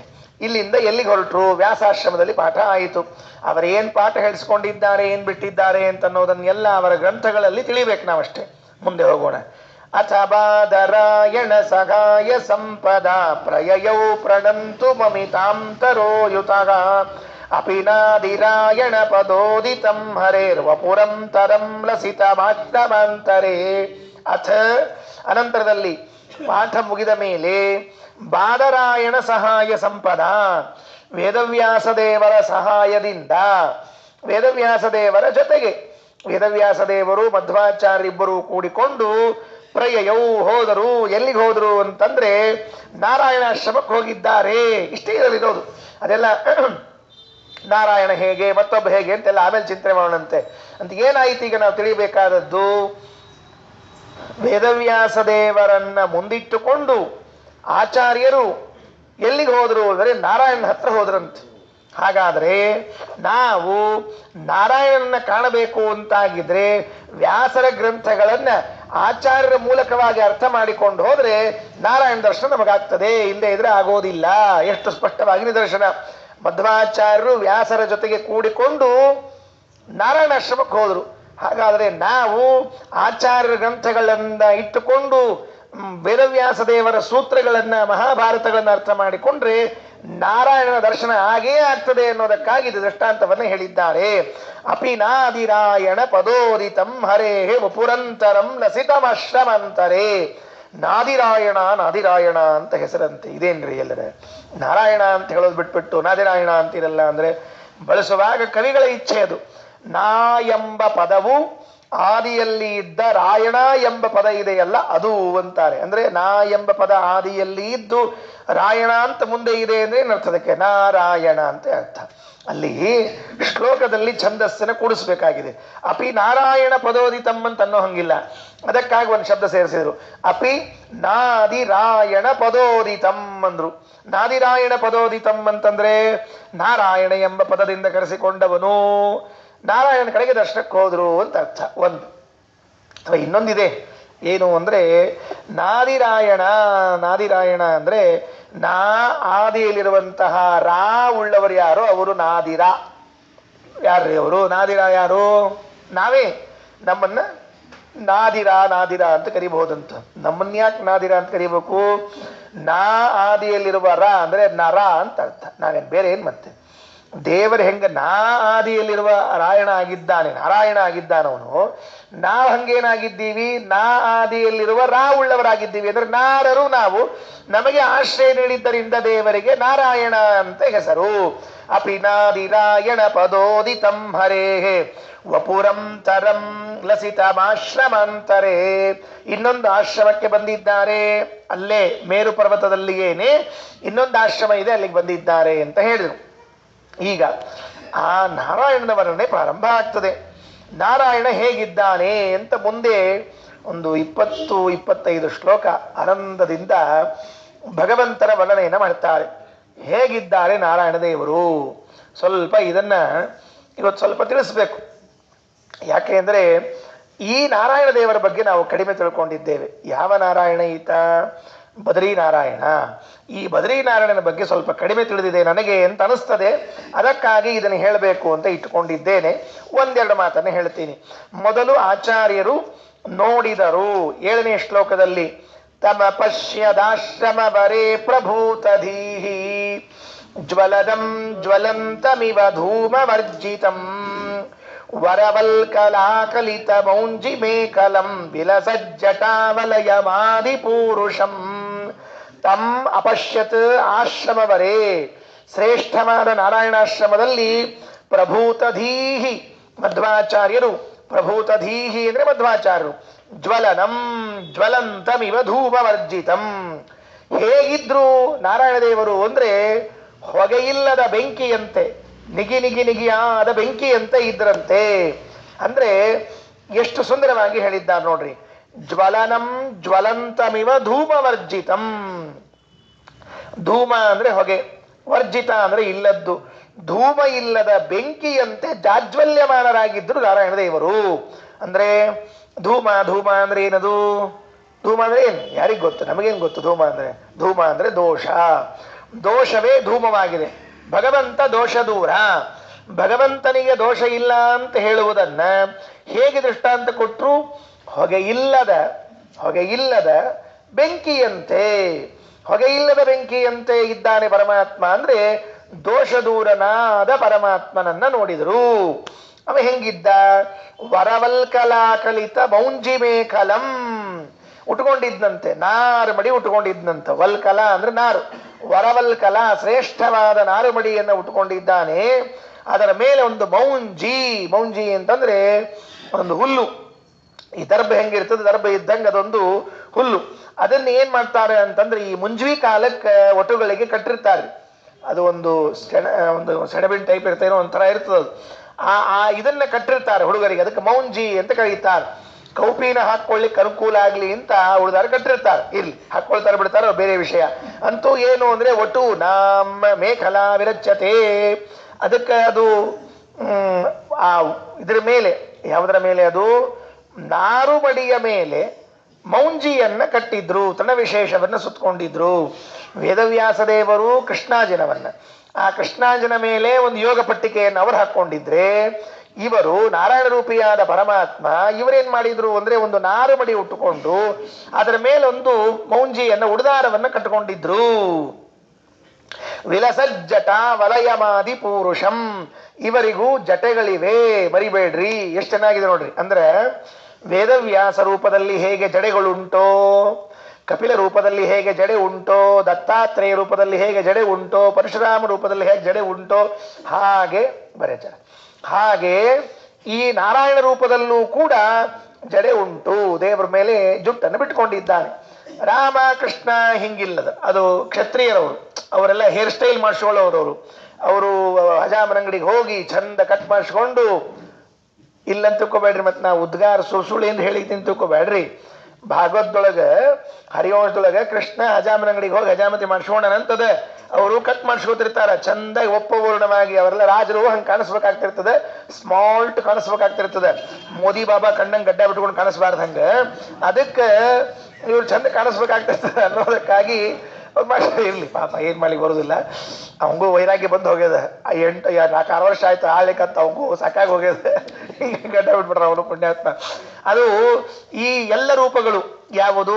ಕಪಿಲ, ದತ್ತಾತ್ರೇಯ, ನಾರಾಯಣ, ಆಮೇಲೆ ಪರಶುರಾಮ, ಈ ಎಲ್ಲ ರೂಪಗಳು ಕೂಡ ಜಟಾಧಾರಿಗಳಾಗಿರುವಂತಹದ್ದು. ಅಂದ್ರೆ ಋಷಿಗಳ ರೂಪದಲ್ಲಿ ಇದ್ದಾನೆ. ಹೇಗೆ ವಸಿಷ್ಠರು ಅಂದಾಗ ನಮಗೊಂದು ಚಿತ್ರ ಕಣ್ಮುಂದೆ ಬರ್ತದಲ್ಲ, ವಿಶ್ವಾಮಿತ್ರರು ಅಂದಾಗ ಒಂದೇನು ಚಿತ್ರ ನಮ್ಮ ಕಣ್ಮುಂದೆ ಬರ್ತದೆ, ಹಾಗೆ ನಾರಾಯಣ ಎಂದಾಗಲೂ ಕೂಡ ಹಾಗೆ ತಿಳ್ಕೊಳ್ಬೇಕು. ಅವನಿಗೆ ಜಟ ಇತ್ತು, ಗಡ್ಡ ಇತ್ತು, ಮೀಸೆಗಳಿತ್ತು, ವೇದವ್ಯಾಸ ದೇವರಂತೆ. ತಮಪಸ್ಯದಾಶ್ರಮ ವರೇ ಪ್ರಭೂತಧೀಹಿ ಜ್ವಲನಂ ಜ್ವಲಂತಮಿವ ಧೂಮವರ್ಜಿತಂ ವರವಲ್ಕಲಾಕಲಿತ ಮೌಂಜಿ ಮೇಖಲಂ ವಿಲಸಜ್ಜಟಾವಲಯಮಾದಿ ಪೂರುಷಂ. ಮೂಲತಃ ಈ ನಾರಾಯಣ ಇದ್ದದ್ದು ಇವತ್ತು ನಮಗೇನು ಬದರಿ ಕಾಣಿಸ್ತದೆ, ಅಲ್ಲಿ ಇದ್ರು. ಅಲ್ಲಿಂದ ಈಗ ಮೇರು ಪರ್ವತಕ್ಕೆ ಅವರು ಶಿಫ್ಟ್ ಆಗಿದ್ದಾರೆ. ಇವತ್ತು ಕೂಡ ಮೇರು ಪರ್ವತದಲ್ಲಿ ನಾರಾಯಣ ರೂಪದಿಂದ ಪರಮಾತ್ಮ ಇದ್ದಾನೆ. ಇದಿಷ್ಟು ನಾರಾಯಣ ರೂಪದ ಸುಮ್ಮನೆ ಅವರು ಹೆಂಗಿದ್ರು ಅಂತ ಚಿತ್ರಣವನ್ನು ಹೇಳಿದ್ದಾರೆ. ವಿವರಣೆಯನ್ನ 1-2 ಮಾತುಗಳಲ್ಲಿ ಕೊಡೋ ಪ್ರಯತ್ನ ಮಾಡ್ತೀನಿ. ನಾರಾಯಣ ಇವರು ಹೇಗೆ ಬಂದ್ರು, ಈ ನಾರಾಯಣ ರೂಪಕ್ಕೆ ಬಂದದ್ದು ಯಾವಾಗ, ಎಲ್ಲಿ ಬಂತು ಅಂತ ಪ್ರಶ್ನೆ ಬರ್ತದೆ. ಎಲ್ಲಿ ಬಂತು ಅನ್ನುವ ಪ್ರಶ್ನೆಯನ್ನ ಭಾಗವತ ಉತ್ತರ ಹೇಳುವಾಗ ಒಂದು ಮಾತನ್ನು ಹೇಳುತ್ತದೆ. ಧರ್ಮಸ್ಯ ದಕ್ಷ ದುಹಿತರಿ ಅಜನಿ ಸ್ವಮೂರ್ತ್ಯ. ಯಾವತ್ತು ಹುಟ್ಟಿದ್ರು, ಯಾವಾಗ ಬಂದ್ರು ಇವರೆಲ್ಲ ಅಂದ್ರೆ ಧರ್ಮಸ್ಯ ದಕ್ಷ ದುಹಿತರಿ ಅಜನಿ ಸ್ವಮೂರ್ತ್ಯ ನಾರಾಯಣ ನರಸಖ ಸ್ವತಪಃ ಪ್ರಭಾವ. ಭಾಗವತದ 11ನೇ ಸ್ಕಂದದ 4ನೇ ಅಧ್ಯಾಯದ 6ನೇ ಶ್ಲೋಕದಿಂದ ಈ ನಾರಾಯಣನ ಚರಿತ್ರೆ ವರ್ಣನೆ ಆಗ್ತಾ ಇದೆ. ಬಹಳ ಕೊಚಿತ್ತು. ಇಲ್ಲಿಂದ 16 ಶ್ಲೋಕ ಅಂದ್ರೆ 10 ಶ್ಲೋಕದಲ್ಲಿ ನಾರಾಯಣ ರೂಪದ ಚರಿತ್ರೆಯನ್ನು ಹೇಳ್ತಾ ಇದ್ದಾರೆ. ತುಂಬಾ ಅಪರೂಪ. 1-5 ನಿಮಿಷ ನಿಮ್ಮ ಪುಸ್ತಕವನ್ನ ತೆಳಗಿಟ್ಟು ಶಾಂತರಾಗಿ ಇದನ್ನು ಕೇಳ್ಬಿಟ್ರಿ. ಯಾವ ಪುಸ್ತಕದಲ್ಲೂ ಸಿಗ್ಲಿಕ್ಕೆ, ನಿಮ್ಮ ಪುಸ್ತಕದಲ್ಲಿ ಇಲ್ಲ, ಅದು ಭಾಗವತದಲ್ಲಿ ಇದ್ದದ್ದು ನಿಮ್ಮ ಪುಸ್ತಕದಲ್ಲಿ ಹೆಂಗೆ ಸಿಗ್ಬೇಕೀಗ? ಅದಕ್ಕೆ ಈ ಕಥೆಯನ್ನು ಹೇಳುವವರೆಗೆ ಕೇಳಿಸಿಕೊಳ್ಳ್ರಿ. ಯಾಕೆ ಅಂದ್ರೆ ಆನಂದ ತೀರ್ಥರು ಆ ನಾರಾಯಣನ ಆಶ್ರಮಕ್ಕೆ ಹೋಗಿ ಅವರ ದರ್ಶನವನ್ನ ಮಾಡಿಕೊಂಡು ಅವರಿಂದ ಉಪದೇಶವನ್ನ ಪಡೆದು ಬಂದಿದ್ದಾರೆ ಎಂದಾಗ ಆ ನಾರಾಯಣನ ಮಹತ್ವವನ್ನು ತಿಳಿಬೇಕು. ಅದಕ್ಕಾಗಿ ಹೇಳಿದರು, ಯಮದೇವರಿಗೆ ದಕ್ಷ ಪ್ರಜಾಪತಿ ತನ್ನ ಮಕ್ಕಳದ ಲಗ್ನ ಮಾಡಿಕೊಟ್ರಂತೆ. ಸಾಮಾನ್ಯವಾಗಿ ಶ್ಯಾಮಲಾದೇವಿಯರು ಯಮದೇವರ ಹೆಂಡತಿ ಅಂತ ಇಷ್ಟು ಗೊತ್ತು ನಮಗೆ. ಆದರೆ ದಕ್ಷ ಪ್ರಜಾಪತಿ ದದೌ ದಶಧರ್ಮಾಯ 10 ಮಂದಿಯನ್ನ ಧರ್ಮನಿಗೆ ಕೊಟ್ರಂತೆ. 10 ಮಂದಿ. ಅದರಲ್ಲಿ ಒಬ್ಬ ಹೆಂಡತಿ ದಕ್ಷ ಪ್ರಜಾಪತಿಯ ಒಬ್ಬ ಮಗಳು ಮೂರ್ತಿ ಅಂತ ಅವಳ ಹೆಸರು. ಆ ಮೂರ್ತಿಯನ್ನ ಯಮದೇವರು ಲಗ್ನ ಮಾಡಿಕೊಂಡಾಗ ಅಲ್ಲಿ ಹುಟ್ಟಿ ಬಂದವರು 4 ಜನ ಗಂಡು ಮಕ್ಕಳು. 4 ಜನ ಗಂಡು ಮಕ್ಕಳು ಅಂದ್ರೆ ಯಮದೇವರು ಧರ್ಮ ಎಂಬ ರೂಪದಲ್ಲಿ ಇದ್ದಾಗ ದಕ್ಷ ಪ್ರಜಾಪತಿಗಳನ್ನ ಮಾವನನ್ನಾಗಿ ಮಾಡಿಕೊಂಡು ಅವರ 10 ಕನ್ಯೆಗಳನ್ನ ಲಗ್ನ ಮಾಡಿಕೊಂಡಾಗ ಅವಳಲ್ಲಿ ಒಬ್ಬಳಾದವಳು ಮೂರ್ತಿದೇವಿ. ಆ ಮೂರ್ತಿದೇವಿಯಲ್ಲಿ 4 ಜನ ಗಂಡು ಮಕ್ಕಳಾದರಂತೆ. ಅವರ ಹೆಸರೇನು? ನಾರಾಯಣ ಮೂರ್ತಿ, ಹರಿಮೂರ್ತಿ, ಕೃಷ್ಣಮೂರ್ತಿ, ನರಮೂರ್ತಿ ಅಂತ ಕರೀತಾರೆ. ನಮ್ಗೆ ಗೊತ್ತಿಲ್ಲ ಇವೆಲ್ಲ. ನಾವೇನು ಹಂಗೆ ಕರೆದೇ ಇಲ್ಲಲ್ರಿ ಆಚಾರ್ಯ, ನಾರಾಯಣ ಕರೆದೀವಿ. ಹೌದು, ನಮಗೆಲ್ಲ ಬರೀ ನಾರಾಯಣ ಅಂತದ. ನಮ್ಮ ದೇಶದಲ್ಲಿ ಅಂದ್ರೆ ಈ ಪ್ರಾಂತದಲ್ಲಿ ಹಂಗೆ ಹೆಸರಿಂದ ಕರೆಯೋ ಸಂಪ್ರದಾಯ ಇಲ್ಲ. ಬೇಕಾದ್ರೆ ಕೆಳಗೆ ಸ್ವಲ್ಪ ಹೋಗಿ ನೋಡ್ಕೊಂಡು ಬರ್ರಿ, ನಾರಾಯಣ ಮೂರ್ತಿಗಳು ಬಂದಿದ್ದಾರೆ ಅಂತಿರ್ತಾರೆ. ಕೃಷ್ಣಮೂರ್ತಿ ಆಚಾರ ಬಂದಾರ ಅಂತಿರ್ತಾರೆ. ಅವ್ರು ಯಾವ ಹೊಸ ಕೃಷ್ಣಮೂರ್ತಿ, ಅವ್ರು ಕೃಷ್ಣಮೂರ್ತಿ ಮತ್ತೆ ಇವ್ರೇನ್ರಿ, ಅವ್ರೇನು ಕೃಷ್ಣಮೂರ್ತಿ ಆಗ್ತಾರೆ? ಇವ್ರು ಕೆಂಪು ಇರ್ತಾರೆ, ಕೃಷ್ಣಮೂರ್ತಿ ಕಪ್ಪದ. ಇವ್ರು ಆಗಂಗಿಲ್ಲ ಕೃಷ್ಣಮೂರ್ತಿ. ಹಾಗಾದ್ರೆ ಕೃಷ್ಣಮೂರ್ತಿ ಆಚಾರ್ಯರು ನಾರಾಯಣ ಮೂರ್ತಿಯವರು ಬಂದಿದ್ದಾರೆ ಅಂತಂದ್ರೆ ಇದೆಲ್ಲವೂ ಕೂಡ ಆ ಭಗವದ್ ರೂಪ. ಅದು ಯಾವ ಭಗವದ್ ರೂಪ? ಮೂರ್ತಿ ದೇವಿಯಲ್ಲಿ ಅವತಾರ ಮಾಡಿ ಬಂದಿರುವಂತಹ ರೂಪಗಳು. ನಾರಾಯಣ ಮೂರ್ತಿ, ಹರಿಮೂರ್ತಿ, ಕೃಷ್ಣಮೂರ್ತಿ, ನರಮೂರ್ತಿ. ಅವ ನರನ ಮೂರ್ತಿನೇ, ಅವೇನು ಮೂರ್ತಿ ಅಲ್ಲ ಮತ್ತೆ. ಆದರೆ ನರಶೇಷದೇವರಾದ್ದರಿಂದ ಅವ್ರನ್ನ ಪಕ್ಕಕ್ಕಿಟ್ಟು ಇವರು 3 ಮಂದಿನ ಮಾತ್ರ ಹೇಳ್ತಾ ಇದ್ದೇನೆ. ಏನು ಮಾಡಿದರು? ಅವತಾರ ಮಾಡಿ ಬಂದ ಮೇಲೆ ಈ ನಾರಾಯಣ ರೂಪದ ಪರಮಾತ್ಮ ಸನಕಾದಿಗಳನ್ನ ಸನಕ ಸನಂದನ ಸನತ್ಕುಮಾರರು ನಾರದರು ಎಲ್ಲರನ್ನ ಕರೆದು ಪಾಠವನ್ನ ಹೇಳಿದರಂತೆ. ಏನ್ ಪಾಠ ಹೇಳಿದರು ಅಂದ್ರೆ, ಮೊಟ್ಟ ಮೊದಲು ಬಾರಿ ನಿಷ್ಕಾಮ ಕರ್ಮ ಯೋಗವನ್ನ ಪಾಠ ಹೇಳಿದವರು ನಾರಾಯಣ ರೂಪದ ಪರಮಾತ್ಮ ಅಂತ. ನಿಷ್ಕಾಮ ಕರ್ಮ ಮಾಡಬೇಕು, ನಿಷ್ಕಾಮ ಕರ್ಮ ಅಂತ ಹೇಳ್ತಿರ್ತಾರೆ. ಅದರನ್ನ ಪಾಠ ಹೇಳಿಕೊಟ್ಟವರು ಮೊಟ್ಟ ಮೊದಲ ಬಾರಿಗೆ ನಾರಾಯಣ ರೂಪದ ಪರಮಾತ್ಮ. ಎಲ್ಲರೂ ಪಾಠವನ್ನ ಕೇಳಿದರು. ಅದನ್ನ ಅವರು ಶಿಷ್ಯ ಪರಂಪರೆಯಲ್ಲಿ ಬೆಳೆಸಿಕೊಂಡು ಬಂದರು. ಕರ್ಮಗಳಲ್ಲಿ ನಾನಾ ತರಹದ ಕರ್ಮಗಳಿವೆ. ಫಲಾಪೇಕ್ಷೆಯನ್ನು ಇಟ್ಟುಕೊಂಡು ಮಾಡುವ ಕರ್ಮ, ಫಲಾಪೇಕ್ಷೆಯನ್ನು ಇಟ್ಟುಕೊಳ್ಳದೆ ಮಾಡುವ ಕರ್ಮ, ಫಲಾಪೇಕ್ಷೆಯನ್ನು ಇಟ್ಟುಕೊಳ್ಳದೆ ಭಗವತ್ ಪ್ರೀತಿಗಾಗಿ ಮಾಡುವಂತಹ ಕರ್ಮ, ಹೀಗೆ ಅನೇಕ ಕರ್ಮಗಳಿದ್ದರಿಂದ ಅಂತಹ ಕರ್ಮೋಪದೇಶವನ್ನ ಪರಮಾತ್ಮ ಮಾಡಿದ ಮೇಲೆ ಅವ್ರು ಹೋದ್ರು. ಇವು ತಪಸ್ಸು ಮಾಡ್ತಾ ಕೂತ್ಕೊಂಡ. ತಪಸ್ಸು ಮಾಡ್ತಾ ಇದ್ದಾಗ ಆ ತಪಸ್ಸು ಮಾಡೋದನ್ನ ಇಂದ್ರದೇವರು ನೋಡಿದರಂತೆ. ಇಂದ್ರದೇವರಿಗೆ ಏನು ಅನಿಸ್ಬಿಡ್ತು ಅಂತಂದ್ರೆ, ಓಹೋ, ಈತ ತಪಸ್ಸು ಮಾಡಿ ನನ್ನ ಸ್ವರ್ಗವನ್ನ ಪಡಿಬೇಕು ಅಂತ ಇಟ್ಟುಕೊಂಡಿದ್ದಾನೆ. ನನ್ನನ್ನ ಇಲ್ಲಿಂದ ಆಚೆ ದಬ್ಬಿ ತಾನು ಈ ಚೇರ್ ಮೇಲೆ ಕೂತ್ಕೋಬೇಕು, ಸ್ವರ್ಗದ ಮೇಲೆ ಕೂಡಬೇಕು ಅಂತ ಅಂದುಕೊಂಡಿದ್ದಾನೆ ಅಂತ ಅಂದ್ಕೊಂಡ್ಬಿಡ್ತಂತೆ ಇಂದ್ರದೇವರು.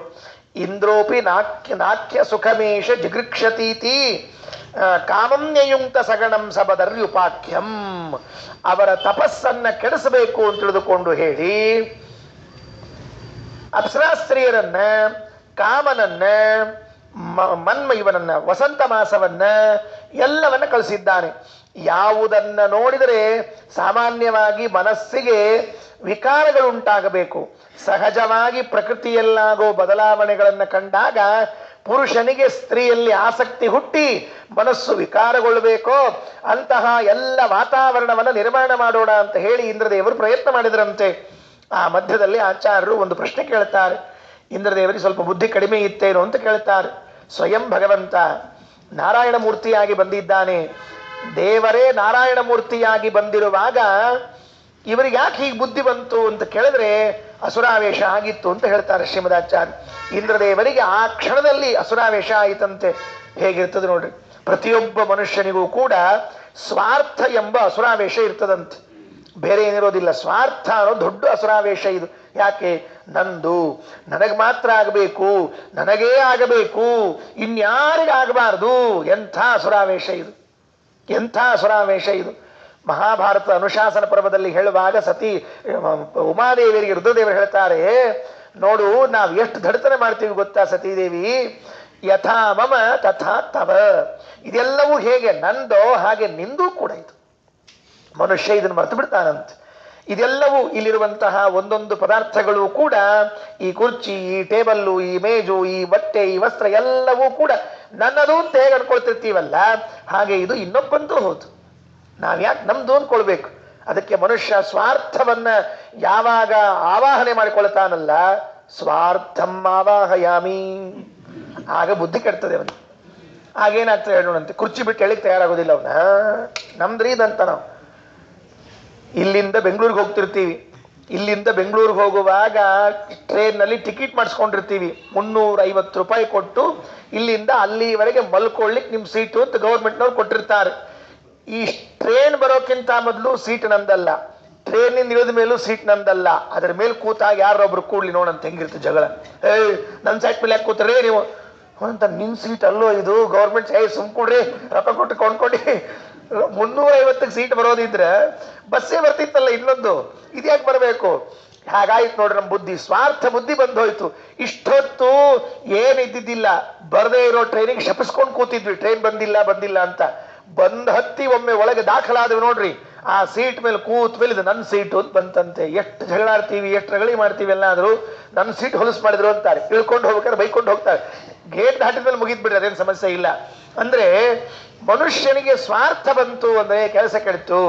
ಇಂದ್ರದೇವರಿಗೆ ಸ್ವಾರ್ಥ ಬಂತು. ಏನು ಅಂದ್ರೆ ಅಯಂ ನಾಖ್ಯ ಸುಖಮೇಶ, ಇವರಿಗೆ ಸ್ವರ್ಗದ ಸುಖ ಬೇಕಾಗಿದೆ, ಕಣ್ಣು ಬಿದ್ದು ಬಿಟ್ಟಿದೆ ಸ್ವರ್ಗದ ಮೇಲೆ ಅಂತ ಹೇಳಿ ಏನ್ ಮಾಡಿದರು ಅಂದ್ರೆ ಅಪ್ಸರಾಸ್ತ್ರೀಯರನ್ನು ಕೊಟ್ಟು ಕಳಿಸಿದ್ರಂತ.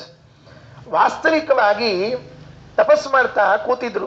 ಯಾರು ತಪಸ್ ಮಾಡ್ತಾ ಕೂತಿದ್ರು? ನಾರಾಯಣ ತಪಸ್ ಮಾಡ್ತಾ ಕೂತಿದ್ದಾನೆ ಅಲ್ರಿ. ಅವ ಯಾಕೆ ತಪಸ್ ಮಾಡಬೇಕು? ಭಗವಂತ ಯಾಕೆ ತಪಸ್ ಮಾಡಬೇಕು? ನಾವೆಲ್ಲ ತಪಸ್ಸು ಮಾಡೋದಕ್ಕೆ ಒಂದು ಅರ್ಥ ಇದೆ. ದೇವರು ತಪಸ್ಸನ್ನ ಮಾಡಿ ಏನನ್ನ ಪಡಿಬೇಕಾಗಿದೆ ಗೊತ್ತಿಲ್ಲ. ಅದಕ್ಕೆ ಪಂಡಿತಾಚಾರ್ಯರು 8ನೇ ಶ್ಲೋಕ ನಿಮ್ಮ ಪುಸ್ತಕದಲ್ಲಿ ಇದೆ, ಈಗ ತೆಗೆದು ನೋಡ್ರಿ. ಮತ್ತೆ ಮುಂದೆ ಕಥೆ ಹೇಳುವಾಗ ಇಲ್ಲ ಅಂತ ಹೇಳ್ತೀನಿ, ಅವಾಗ ಬಿಡ್ರಿ.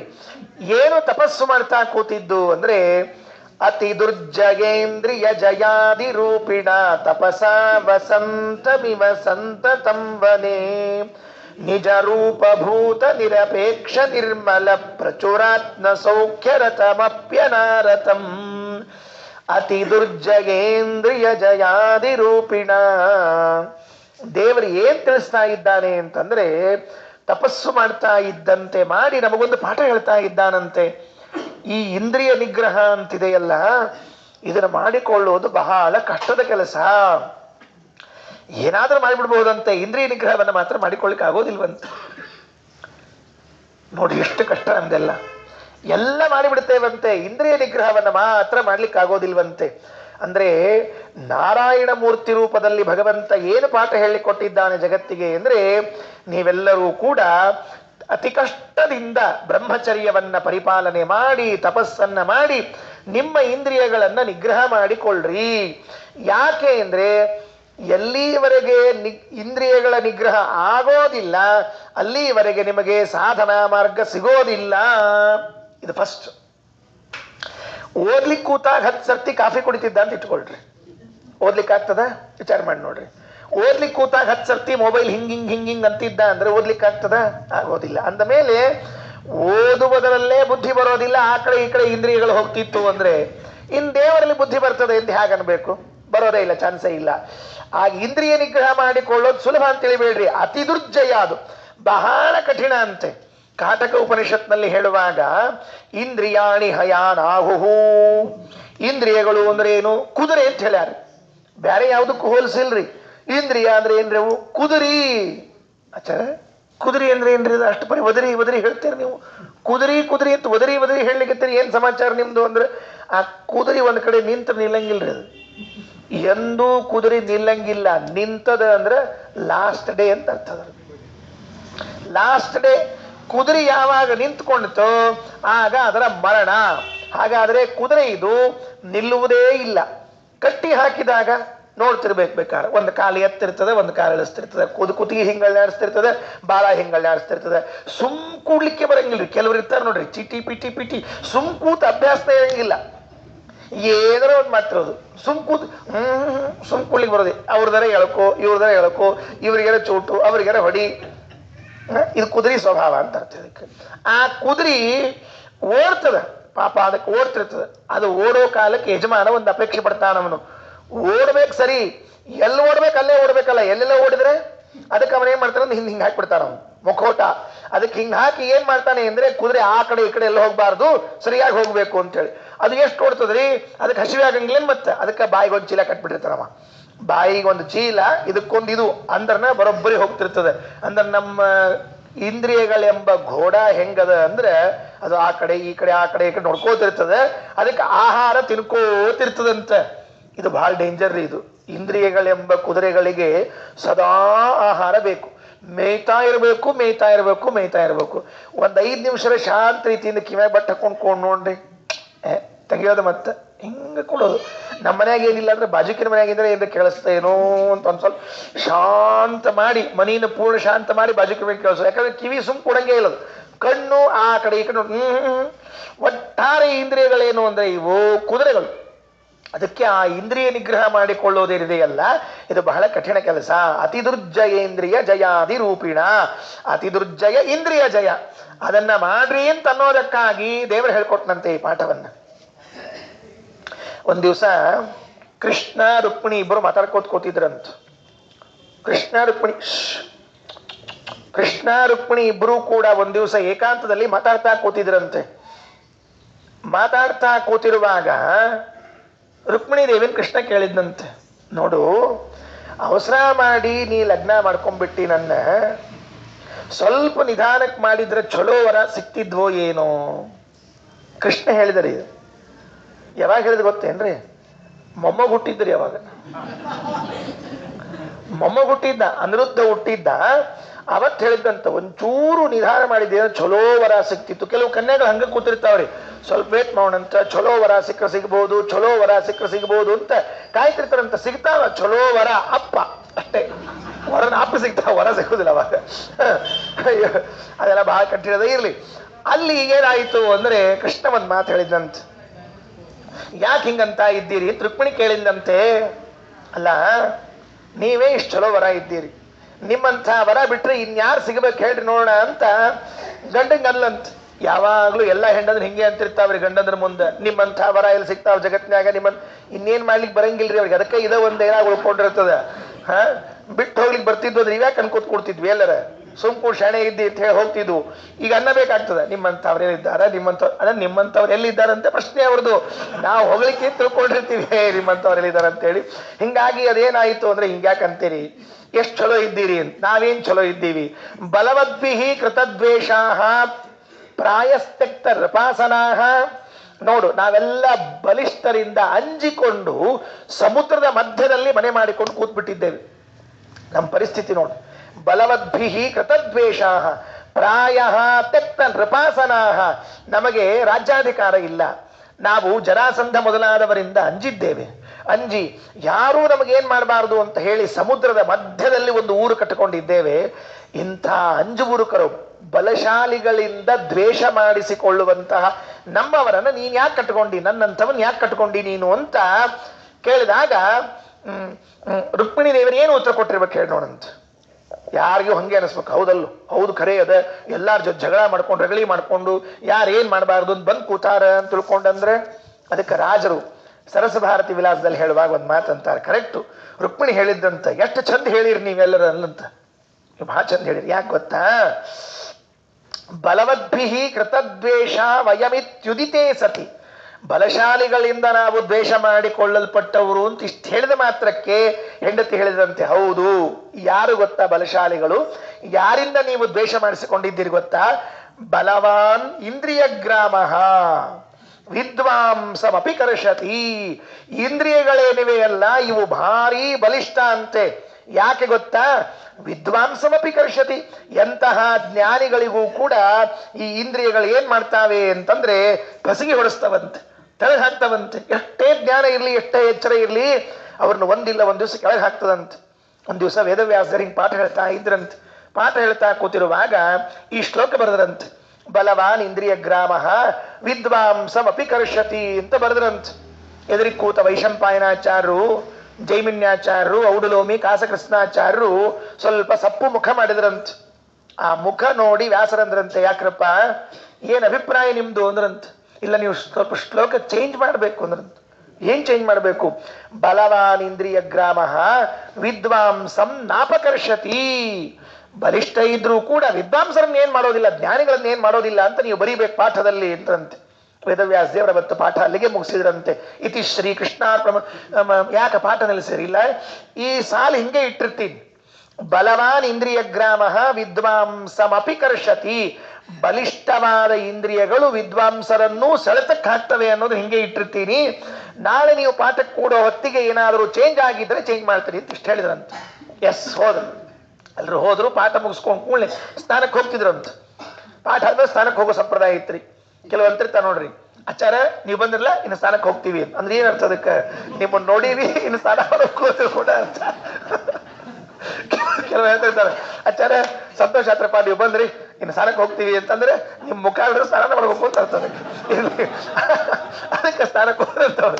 ಸ್ನಾನಕ್ಕೆ ಹೋದ್ರು. ಸ್ನಾನಕ್ಕೆ ಹೋಗುವಾಗ ಪಾಪ ನದಿಯಲ್ಲಿ ಒಬ್ಬ ಹೆಣ್ಮಗಳು ಬಟ್ಟೆ ಒಗಿತಾ ನಿಂತಿದ್ಲಂತ. ಹೆಣ್ಮಗಳು ಎಲ್ಲಾ ವಸ್ತ್ರಗಳನ್ನ ಇಟ್ಟುಕೊಂಡು, ಹೆಣ್ಮಕ್ಳು ಹಳ್ಳಿ ಒಳಗೆ ನೋಡಿದಿರ್ಲಿ ಎಲ್ಲ, ಅವು ಎಲ್ಲ ಇಷ್ಟು ಬಟ್ಟಿ ರಪ ರಪ ರಪ ಒಗಿತಾ ಇದ್ರೆ ಇದ್ದಕ್ಕಿದ್ದಂತೆ ಕಾಲ್ ಜಾರ್ ನೀರಲ್ಲಿ ಬಿದ್ದುಬಿಟ್ಲು. ನದಿ ಎಳ್ಕೊಂಡು ಹೊಂಟಾಗ ಪಾಪ ಈ ದಂಡಿ ಮೇಲೆ ಕೂತು ಒಬ್ಬೊಬ್ಬ ಆಚಾರು, ಔಡುಲೋಮಿ, ಕಾಸಕೃಷ್ಣ, ಜೈಮಿನಿ, ವೈಶಂಪಾಯನಾಚಾರ ಎಲ್ಲ ಅಯ್ಯೋ ಅಯ್ಯೋ ಪಾಪ ಹೆಣ್ಮಗಳು ಮುಳುಗ್ತಾ ಇದ್ದಾಳೆ ಅಂತ ಹೇಳಿ ಒಬ್ಬರೆಲ್ಲ ಸಹಾಯ ಕೇಳದದ್ದು. ಅಷ್ಟ್ರು ಜಿಗಿದ್ ಬಿಟ್ರು, ಧನ್ ಅಂತ ಹೇಳಿ ನೀರಿನಾಗ ಅಷ್ಟ್ರು ಜಿಗಿದ್ರು. ಅಷ್ಟ್ರು ಕೂಡಿ ಆ ಹೆಣ್ಮಗಳನ್ನ ಬದುಕಿಸಿದ್ರು. ಎಲ್ಲರಿಗೂ ಏನು ಸಂತೋಷ, ಅವು ಹೆಣ್ಮಗಳನ್ನ ಬದುಕಿಸಿದ್ರು ಅಂತ ತಿಳ್ಕೊಂಡು ಹೇಳಿ ಕರ್ಕೊಂಡ್ಬಂದ್ರು. ಆಕಿನ ದಂಡಿ ಮೇಲೆ ಕೂಡಿಸಿದ್ರು. ಪಾಪ ಹೆಣ್ಮಗಳು ಸಂಕೋಚ, ವಸ್ತ್ರ ಸರಿ ಇರಲಿಲ್ಲ, ಅವ್ಯವಸ್ಥೆ ಆಗಿತ್ತು. ಸಂಕೋಚದಿಂದ ಕೂತಾಗ ಒಬ್ಬೊಬ್ಬರೇ ಅನ್ಕೊಂಡ್ರಂತೆ, ಎಷ್ಟು ದಿವಸ ಆಯ್ತು ಇಲ್ಲೇ ಪಾಠಕ್ಕೆ ಕೂತ್ಕೊಂಡು ನಾವೆಲ್ಲ, ಎಂದಿನ ಲಗ್ನ ಮಾಡ್ಕೊಳ್ಳೋದು, ಎಂದು ನಾವೆಲ್ಲ ಗೃಹಸ್ಥಾಶ್ರಮಿಗಳಾಗೋದು, ಎಂದು ಮಕ್ಕಳಾಗೋದು, ಈ ಹುಡುಗಿ ಚಂದ ಇದ್ದಾಳೆ, ಮಾಡ್ಕೊಂಡ್ರಾತು ಅಂತ ಅವಳ ಆ ದೇಹದ ಸ್ಥಿತಿಯನ್ನ ನೋಡಿ ಪ್ರತಿಯೊಬ್ಬ ಋಷಿಗಳು ಕೂಡ ಏನ್ ಅನ್ಕೊಂಡ್ರು ಅಂದ್ರೆ, ಮಾಡ್ಕೊಂಡ್ರೆ ಇವಳನ್ನೇ ಮಾಡ್ಕೋಬೇಕು ಅಂತ ಎಲ್ಲರ ಮನಸ್ಸಿನಲ್ಲಿ ಬಂತಂತೆ. ಆ ಹುಡುಗಿ ಗಾಬರಿ ಆಯ್ತು. ಇಷ್ಟು ಮಂದಿ ಒಮ್ಮೆ ಲಗ್ನ ಮಾಡ್ಕೋತೀನಿ ಅಂತ ಬಂದ್ರೆ ನಾ ಏನು ಉತ್ತರ ಹೇಳ್ಬೇಕು ಅಂತ ಸ್ವಲ್ಪ ಓಡಿದ್ಲಂತೆ. ಅವಳು ಓಡಿದ ಕೂಡಲೇ ಇವರೆಲ್ಲ ಹಿಂದೆ ಬೆನ್ನು ಹತ್ತಿದ್ರಂತೆ. ಬಿಡೋ ಹಂಗಿಲ್ಲ, ಈಕಿನ ಏನಾದ್ರೂ ಮಾಡಿ ಹಿಡ್ಕೊಳ್ಳೇಬೇಕು ಅಂತ ಹೇಳಿ ಹಿಂಗ್ ಹಿಡಿಬೇಕಾದ್ರೆ ಗಿಡದ ಮರಿಗೆ ಹೋಗಿದ್ಲಂತ ಹೆಣ್ಮಗಳು. ಎಲ್ರು ಒಟ್ಟಿಗೆ ಅಟ್ಯಾಕ್ ಮಾಡಿದ್ರು. ಬಿಡೋದಿಲ್ಲ, ಇವನ್ನ ಹಿಡ್ಕೊಂಡು ಲಗ್ನ ಮಾಡ್ಕೊಂಡ್ ಕೇಳ್ಕೊಳ್ಳೋಣ ಅಂತ ನೋಡಿದ್ರೆ ಗಡ್ಡ ಮೀಸೆ ಬಿಟ್ಕೊಂಡು ಬಂದ್ರಂತೆ ವೇದವ್ಯಾಸ ದೇವರಲ್ಲಿ. ಗಡ್ಡ ಮೀಸೆ ಇಟ್ಕೊಂಡು ವೇದವ್ಯಾಸ ದೇವ್ರು ಬಂದ್ರಂತೆ. ಪಾಠಕ್ಕೆ ಬರ್ರಿ ನಾಳೆ ಅಂತ ಇಷ್ಟ ಹೇಳಿ ಹೋದ್ರ. ಮರು ದಿವಸ ಪಾಠಕ್ಕೆ ಕೂತಾಗ ಕೇಳಿದ್ರಂತೆ, ನಿಮ್ಮ ಅಭಿಪ್ರಾಯ ಏನು? ಬಲವಾನ್ ಇಂದ್ರಿಯ ಗ್ರಾಮ ವಿದ್ವಾಂಸಂ ನಾಪಿ ಕರ್ಷತಿನೋ ವಿದ್ವಾಂಸಂ ಅಪಿ ಕರ್ಷತಿನೋ ಅಂತ ನೀವು ಕರೆಕ್ಟ್ ಇದ್ದೀರಿ, ಹಿಂಗೆ ಆಗ್ಲಿ ಅಂತ ಹೇಳಿದ್ರಂತೆ. ಅದಕ್ಕೆ ಆ ರುಕ್ಮಿಣಿ ದೇವಿ ಹೇಳಿದಂತೆ, ಹೌದು ಕೃಷ್ಣ, ಬಲವದ್ಭಿಹಿ ಕೃತದ್ವೇಷಾಹ ಪ್ರಾಯಸ್ತಕ್ತ ನೃಪಾಶನ. ಅಂದ್ರೆ ಬಲಶಾಲಿಗಳಿಂದ ನೀನು ದ್ವೇಷ ಮಾಡಿಸಿಕೊಳ್ಳಲ್ಪಟ್ಟವನು. ಅಂದ್ರೆ ಇಂದ್ರಿಯಗಳು, ಬಲಿಷ್ಠವಾದ ಇಂದ್ರಿಯಗಳಿಗೆ ನೀನು ದ್ವೇಷ ಅಂದ್ರೆ ಅರ್ಥ ಏನು? ಈ ಇಂದ್ರಿಯಗಳಿಂದ ಭಗವಂತ ಸಿಗೋದಿಲ್ಲ. ಪ್ರಾಕೃತವಾದ ಇಂದ್ರಿಯಗಳು ಬಲಿಷ್ಠ, ಈ ಬಲಿಷ್ಠವಾದ ಇಂದ್ರಿಯಗಳಿಂದ ಭಗವಂತ ದ್ವೇಷಿಸಲ್ಪಟ್ಟವನು ಅಂದ್ರೆ ಸಿಗದೇ ಇರೋವನು ಅಂತ ಅರ್ಥ ಅಂತ ಗಂಡ ಹೇಳಿದ ಮಾತಿಗೆ ಅರ್ಥಾಂತರವನ್ನು ಹೇಳಿ ತನ್ನ ಬುದ್ಧಿಶುದ್ಧಿಯನ್ನು ತೋರಿಸಿಲ್ಲು ಅಂತ ರಾಜರು ಸರಸಭಾರತಿ ವಿಲಾಸದಲ್ಲಿ ಚಮತ್ಕಾರ ಮಾಡ್ತಾರೆ. ಬಲವದ್ಭಿಹಿ ಕೃತದ್ವೇಷಾಗ ಪ್ರಾಯಸ್ತಕ್ತ ನೃಪಾಸನ ಅಂತ ಶಬ್ದಕ್ಕೆ ಈಗ ಅರ್ಥಾಂತರ ಹೇಳ್ತಾರೆ. ಆದ್ರಿಂದ ಇಂದ್ರಿಯ ಇದೆಯಲ್ಲ, ಇದನ್ನ ಸ್ವಲ್ಪ ಕಂಟ್ರೋಲ್ ಮಾಡಬೇಕು. ಎಲ್ಲಾ ನಿಗ್ರಹ ಮಾಡ್ಕೋತೀವಂತ, ಕೈ, ಕಾಲು, ಮೂಗು, ಕಣ್ಣು ಉಳಿದದ್ದು ಎಲ್ಲ ಹೋಗ್ತಾವಂತ, ಒಂದು ಮಾತ್ರ ಉಳ್ಕೊಂಡ್ಬಿಡ್ತದಂತೆ. ಅರ್ಜುನನಿಗೆ ಕೃಷ್ಣ ಹೇಳ್ತಾನೆ, ರಸವರ್ಜಂ ರಸೋಪ್ಯಸ್ಯ ಪರಂ ದೃಷ್ಟ್ವಾ ನಿವರ್ತತೆ. ನಾಲ್ಗಿ ಮಾತ್ರ ಹೋಗೋದಿಲ್ಲ ನೋಡಪ್ಪ. ಎಲ್ಲಾ ಇಂದ್ರಿಯ ನಿಗ್ರಹ ಆಗ್ತದಂತೆ, ನಾಲ್ಗಿ ನಿಗ್ರಹ ಮಾತ್ರ ಆಗೋದಿಲ್ವಂತೆ. ವಯಸ್ಸಾದ ಮೇಲೆ ಸಾಕು ಬಿಡುವಂತ ಹೆಂಡತಿಯು ಸಾಕಾಗ್ತಾಳಂತೆ, ಇಂದ್ರಿಯ ಮಾತ್ರ ಸಾಕಾಗೋದಿಲ್ವಂತೆ. ಹಲ್ಲು ಹೋಗಿರ್ತದಂತೆ, ಚಕ್ಲಿ ತಿನ್ನೋ ಆಸೆ ಹೋಗಿರೋದಿಲ್ಲ ಮನುಷ್ಯನಿಗೆ. ಹಲ್ಲು ಹೋಗಿದ್ರು ಕೂಡ ಚಕ್ಲಿ ಬೇಕು ಅನಿಸ್ತದಂತೆ. ಹೆಂಗ್ ತಿಂತೀರಿ ಅಂತ ಹೆಂಡತಿ ಕೇಳ್ತಾಳಂತೆ. ಅಲ್ರಿ ಹಲ್ಲು ಹೋಗಿದಿಲ್ಲ ಹೆಂಗ್ ತಿಂತೀರಿ ಅಂದ್ರೆ, ನಿನ್ ಸಾರು ರುಚಿ ಮಾಡ್ಕೊಂತಾನಂತೆ ಗಂಡ ಸಾರ್ನ ನೆನೆಸಿಡು ಅಂತ ಹೇಳೋದಿಲ್ಲ, ನಿನ್ ಸಾರು ರುಚಿ ಮಾಡ್ಕೊಂತಾನಂತೆ. ಅಂದ್ರೆ ಏನರ್ಥ ಅದಕ್ಕೆ? ಸಾರ್ನಾಗ ಚಕ್ಲಿ ಹಾಕು, ಅದು ನೆನೀತು ಅಂದ್ರೆ ಸಾರು ಟೇಸ್ಟ್ ಆಗ್ತದೆ, ನನ್ ಚಕ್ಲಿ ಮೆತ್ತಗಾಗ್ತಾವ. ನಮ್ ಗುರುಗಳು ಹೇಳ್ತಿದ್ರು ಪಾಪ, ನಮ್ಮ ಆಚಾರ್ಯರು ಅವರಿಗೆ ಹಲ್ಲೆಲ್ಲ ತೆಗೆಸ್ಬಿಟ್ಟಿದ್ರು.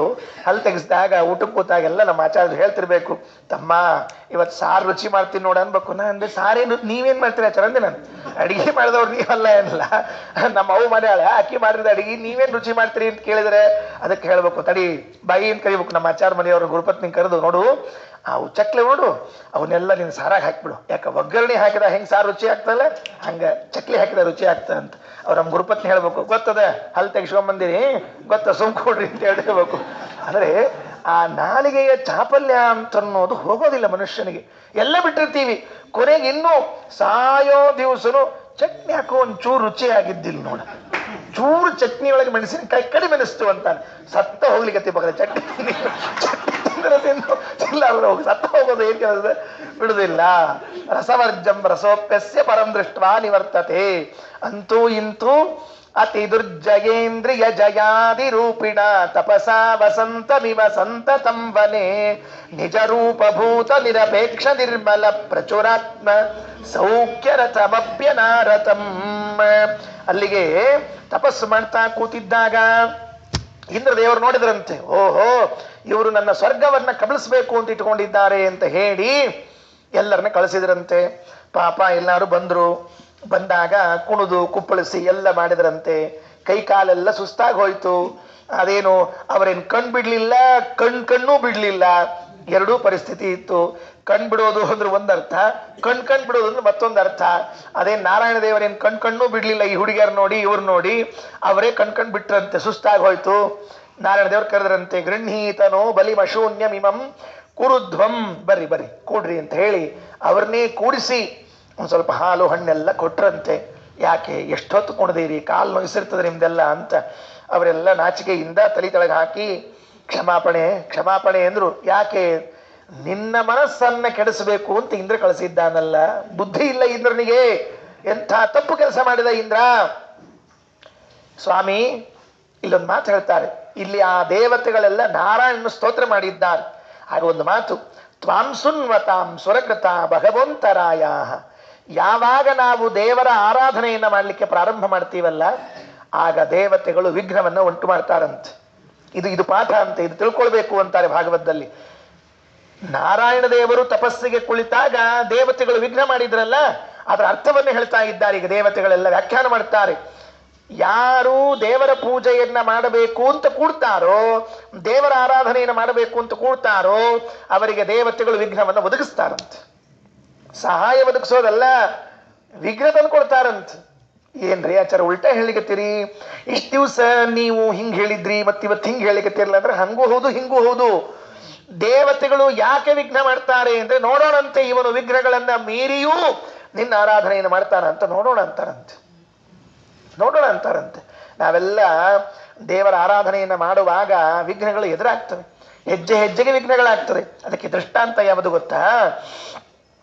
ಹನುಮಂತ ಲಂಕೆಗೆ ಹಾರುವಾಗ ಜಿಜ್ಞಾಸವಃ ಆ ಹನುಮಂತನ ಬಲ ಪರೀಕ್ಷೆ ಮಾಡಬೇಕು ಅಂತ ತಿಳಿದುಕೊಂಡು ಹೇಳಿ ಸುರಸಾನ್ನ ಕಳಿಸಿಲ್ಲಂತೆ, ನಾಗಮಾತೆಯನ್ನು ಕಳಿಸಿದ್ರಂತೆ ದೇವತೆಗಳೆಲ್ಲ. ಜಿಜ್ಞಾಸುಭಿರ್ ನಿಜ ಬಲಂ ತವ ಭಕ್ಷಮೇತು ಯದ್ಯತ್ವಮಿಚ್ಛಸಿ ತದಿತ್ಯವರೋದಿತಾಯಾ. ಇದು ದೃಷ್ಟಾಂತ. ಹನುಮಂತ ರಾಮಕಾರ್ಯವನ್ನ ರಾಮಪೂಜೆಯನ್ನ ಮಾಡಲಿಕ್ಕೆ ಹೊರಟ ಸಂದರ್ಭದಲ್ಲಿ ದೇವತೆಗಳೇ ವಿಘ್ನವನ್ನು ಒದಗಿಸಿದ್ರಂತೆ. ಯಾಕೆ? ಮೀರಿ ನಿಲ್ತಾನ, ಹತಾಶನಾಗ್ತಾನ ಅಂತ. ಹನುಮಂತ ದೇವರು ದೊಡ್ಡವರಾದ್ರಿಂದ ಮೀರಿ ನಿಂತರು. ನಮ್ಮಂಥವರಾದ್ರೆ ಹತಾಶರಾಗ್ಬಿಡ್ತೀವಿ. ಉಪಾಯ ಏನು? ಹತಾಶರಾದ್ರೆ ಉಪಾಯ ಏನು ಅಂತ ಕೇಳಿದಾಗ ಅವರೇ ಹೇಳ್ತಾರೆ, ಯಾವಾಗ ವಿಘ್ನಗಳು ಬರ್ಲಿಕ್ಕೆ ಪ್ರಾರಂಭ ಆಗ್ತದಲ್ಲ, ಆಗ ಒಂದು ಕೆಲಸ ಮಾಡ್ಬೇಕಂತೆ. ಹರಿ, ಇದು ನಿನ್ನ ಪೂಜೆ ಹೇಳ್ಬೇಕಂತೆ ದೇವರಿಗೆ. ಹರಿ, ಇದು ನಿನ್ನ ಪೂಜೆ, ನಿನ್ನ ಪೂಜೆಯನ್ನ ವಿಘ್ನವಾಗದೇ ಇದ್ದಂತೆ ನೀನ್ ನೋಡ್ಕೊಂತ ಹೇಳ್ಬೇಕಂತ ದೇವರಿಗೆ. ಮುಗಿದೋಯ್ತು ಕೆಲಸ, ಅಷ್ಟೇ ಮುಗಿದೋಯ್ತು. ಎಷ್ಟು ಸೊಗಸಾಗಿದೆ ನೋಡ್ರಿ. ಬೇರೆ ಉಪಾಯ ಇಲ್ಲ, ಏನೋ ಮಂತ್ರ ಹೇಳಬೇಕಾಗಿಲ್ಲ, ಜಾದೂ ಮಾಡಬೇಕಾಗಿಲ್ಲ, ಗೋಡೆ ಕಟ್ಟಬೇಕಾಗಿಲ್ಲ. ಏನ್ ಮಾಡಬೇಕು? ನಾಣ್ಯಸ್ಯ ಬರಿಹಿಷಿ ಬಲಿರ್ದದತ ಸ್ವಭಾಗಂ ದತ್ತೇ ಪದಂ ತ್ವಂ ಅವಿತಾ ಯದಿ ವಿಘ್ನಮೂರ್ಧ್ನಿ. ವಿಘ್ನದ ತಲೆಯ ಮೇಲೆ ನೀನು ಕೂತಿದ್ದಿ ಅಂತಂದ್ರೆ ಹೆಂಗ್ ವಿಘ್ನ ಆಗ್ಲಿಕ್ಕೆ ಸಾಧ್ಯ ಅದ? ಅಂದ್ರೆ ಏನಾಗಬೇಕು? ನಾವು ದೇವರ ಪೂಜೆ ಮಾಡುವಾಗಲೇನೆ ಹೇಳ್ಬೇಕಂತೆ. ಯಾವುದೇ ಒಂದು ಕಾರ್ಯಕ್ರಮವನ್ನ ಹೂಡಿಕೊಂಡಾಗ ಮೊದಲೇ ಸಂಕಲ್ಪ ಮಾಡಬೇಕು, ಇದು ನಿಂದು ಕಾರ್ಯಕ್ರಮ ದೇವರೇ, ನಂದಲ್ಲ, ಇದು ನಿಂದೇ ಕಾರ್ಯಕ್ರಮ, ನೀನೇ ಪೂರ್ಣ ಮಾಡಿಸ್ಕೋಬೇಕು. ಇಷ್ಟು ನೆನಪಿಟ್ಟುಕೊಂಡಿರು. ಯಾಕೆ ಅಂದ್ರೆ ಕಾರ್ಯಕ್ರಮ ಅಂತಂದು ಕೂಡಲೇ 10 ಜನ 10 ವಿಷಯಗಳನ್ನು ತೆಗಿತಾರೆ, ಬಾಯಿ ಹಾಕ್ತಾರೆ, ಕೆಲಸ ಕೆಡಿಸ್ಬೇಕು ಅಂತ ಪ್ರಯತ್ನ ಮಾಡ್ತಿರ್ತಾರೆ. ಆ ಎಲ್ಲ ವಿಘ್ನಗಳು ನೀನೇ ಪರಿಹಾರ ಮಾಡಿ ನೀನೇ ಮಾಡಿಸ್ಕೊಳ್ಬೇಕು. ನಿಶುಸಿ ಈದ ಗಣಪತೆ ಗಣೇಶತ್ವ ಮಹಾಹುರ್ ವಿಪ್ರತಮಂ ಕವೀನಾ ನರತೆ ತತ್ಕ್ರಿಯತೆ ಕಿಂಚನಾರೇ ಮಹಾಮರ್ಕಂ ಮಾಘವಂ ಚಿತ್ರವರ್ಚ. ನೀನೇ ನಮ್ಮ ಇಂದ್ರಿಯದಲ್ಲಿ ನಿಂತುಕೊಂಡು ಪೂಜೆಯನ್ನು ಮಾಡಿಸಿಕೊಳ್ಳಬೇಕು, ಅದರ ಫಲವನ್ನು ನೀಡಬೇಕು ಅಂತ ಕೇಳಿಕೊಂಡಂತೆ ಎಲ್ಲರೂ ಕೇಳಿಕೊಂಡಿದ್ದಾರೆ. ಅದಕ್ಕೆ ದೇವತೆಗಳು ಸ್ತೋತ್ರ ಮಾಡುವಾಗ ಹೇಳಿದರು, ನಾರಾಯಣ, ನಿನ್ನ ಆರಾಧನೆಯನ್ನ ಮಾಡುವಾಗ ಬರುವ ವಿಘ್ನಗಳಿಗೆ ನೀನೇ ವಿಘ್ನ ಪರಿಹಾರಕ, ಅನ್ಯಾರಲ್ಲ.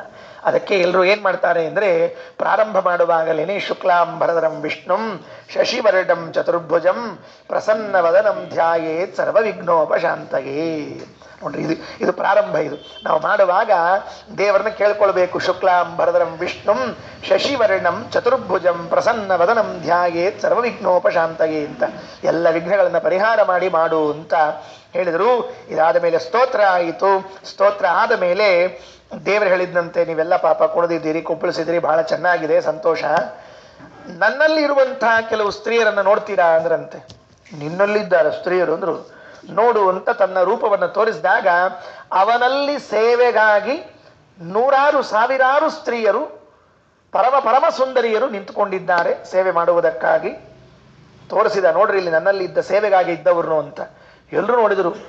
ಇಲ್ಲಿ ತಮ್ಮ ಜೊತೆಗೆ ಬಂದ ಅಪ್ಸರಾ ಸ್ತ್ರೀಯರನ್ನು ನೋಡಿದರು, ಆ ದೇವರಲ್ಲಿ ಇರುವಂತಹ ಸ್ತ್ರೀಯರು ನೋಡಿದ್ದಾರೆ, ದೇವರ ಸನಿಹದಲ್ಲಿರುವಂತಹ ಸ್ತ್ರೀಯರು ನೋಡಿದರು. ತಮ್ಮ ತಂದದ್ದೆಲ್ಲ ಅಸಹ್ಯ ಅನಿಸ್ಬಿಡ್ತ್ರಿ ಅವಕ್ಕೆ. ಚಿ ಚಿ ಚಿ ಚಿ ಇಷ್ಟು ಕೆಟ್ಟ ಮೊಸಳಿವು ಕರ್ಕೊಂಡ್ ಬಂದೀವ ನಾವೆಲ್ಲರ, ಚಿ ಚಿ ಚಿ ಚಿ ಚಿ ಚಿ ಹಂಗ ಆಗ್ತದ್ರಿ. ದೊಡ್ಡ ದೊಡ್ಡ ಶ್ರೀಮಂತರ ಮನೆ ಕಾರ್ಯಕ್ರಮಕ್ಕೆ ಹೋಗ್ಬಿಟ್ಟಿರ್ತೀವಿ. ಹೋದಾಗ ಅವ್ರು ಹಾಕ್ಕೊಂಡ್ರು ಬಟ್ಟಿ ಬರಿ ಅಂದ್ರೇನು ಇರ್ಲಿ ಗೊತ್ತಿಲ್ಲ. ಬಟ್ಟಿ ಬರಿ ಅಂದ್ರೆ ಅದಕ್ಕೊಬ್ಬ ಸಾಹಿತಿ ಬರ್ದಾನ, ಬಟ್ಟಿ ಬರಿ ಅಂದ್ರೆ ತಗೊಂಡವ್ರಿಗೆ ಬಟ್ಟಿ, ಕೊಡಿಸಿದವ್ರಿಗೆ ಬರಿ ಅಂತ ಅರ್ಥದ. ಅದಕ್ಕೆ ಬಟ್ಟಿ ಬರಿ ಚಂದದ್ರಿ, ಖರೆ ಚಂದದ. ಅವ್ರು ನೋಡಿ ನಾವೇನೊಂದು ಸೀರಿದ ಹೊತ್ತ ತಗೊಂಡು ಹೋಗಿರ್ತೀವಿ ನೋಡ್ರಿ, ಸಂಕೋಚ ಆಗ್ಬಿಡ್ತಾರೆ. ಎಲ್ಲಿದು ಕೊಡೋಬಿಡೋ ಮಹಾರಾಯ ಸುಳ್ಳೆ. ಅವು ನೋಡಿದ್ರ ರೇಷ್ಮಿ ಮಡಿ ವೆಂಕಪ್ಪ ಗುಡಿಸ್ದಂಗೆ ಉಡ್ಕೊಂಡಾರ. ಅದಕ್ಕೆ ಓಡಾಡ್ಲಿಕ್ಕೆ ಬರ್ತಿರಂಗಿಲ್ಲ, ಕುರ್ಚಿ ಮೇಲೆ ಕೂತಿರ್ತಾವು. ಹಿಂಗಾಗಿ ವೆಂಕಪ್ಪ ಉಟ್ಕೊಂಡಂಗೆ ಉಟ್ಕೊಂಡಾವ ಇವು. ನಾವು ತಂದು ಒಂದು ಪಿಂಜಾಳದ್ದೊಂದು ಹೋತ್ರ, ಅದು ಉಟ್ಕೊಂಡ್ರಲ್ಲ, ಅದನ್ನ ಅಕಸ್ಮಾತ್ ಏನಾದ್ರೂ ಕೆರೆ ಒಳಗೆ ಹಾಕಿದ್ರೆ ಒಂದು 50 ಮೀನು ಸಿಗ್ತಾವ್ರು ಸರಳವಾಗಿ. ಅಷ್ಟು ಚಂದ ಇರ್ತದೆ ಪಿಂಜಾಳ ಧೋತ್ರ. ಅದಕ್ಕೆ ಅಂತ ಧೋತ್ರ, ಅದೇನು ಸೀರೆ ಎಲ್ಲಾದ್ರೂ ಸುಧಾಮನ ಹೆಂಡತಿಯೂ ಉಟ್ಕೊಂಡಿರ್ಲಿಕ್ಕಿಲ್ಲ ಸೀರೆ. ಇಂಥ ಸೀರೆಯನ್ನೇನಾದ್ರೂ ನಾವು ಕೊಟ್ಟು ಬಿಟ್ರೆ ನಮ್ಮ ಮರ್ಯಾದೆಗೇಡು ಅಂತ ಅದನ್ನ ಚೀಲದಲ್ಲೇ ಇಟ್ಟು ಅಕ್ಷತಾ ಹಾಕಿ ತುಂಬ ಊಟ ಮಾಡಿ ಬಂದ್ಬಿಡ್ತೀವಿ. ಯಾಕೆ? ನಮಗೆ ಅಸಹ್ಯ ಅನಿಸ್ತದೆ, ಬೇಡ ಅಂತ ಹೇಳಿ. ಹೆಂಗೋ ಹಂಗೆ ನಾರಾಯಣನಲ್ಲಿರುವಂತಹ ಸ್ತ್ರೀಯರನ್ನು ನೋಡಿದಾಗ ಈ ಕಾಮ ವಸಂತನಿಗೆಲ್ಲ ಅನಿಸ್ತಂತೆ, ನಮ್ಮ ಎಲ್ಲ ಇವು ಕೆಲಸಕ್ಕೆ ಬರಲಾರ್ದದ್ದು, ಫೇಲ್ ಆಗ್ಬಿಟ್ಟು ಎಲ್ಲ ಅಂತ ಹೇಳಿ ಕ್ಯಾನ್ಸಲ್ ಮಾಡಿ ನಾರಾಯಣ ಕೇಳಿದ್ನಂತೆ, ಇಫ್ ಯು ವಾಂಟ್ ಅಂತ ಕೇಳಿದ್ನಂತೆ.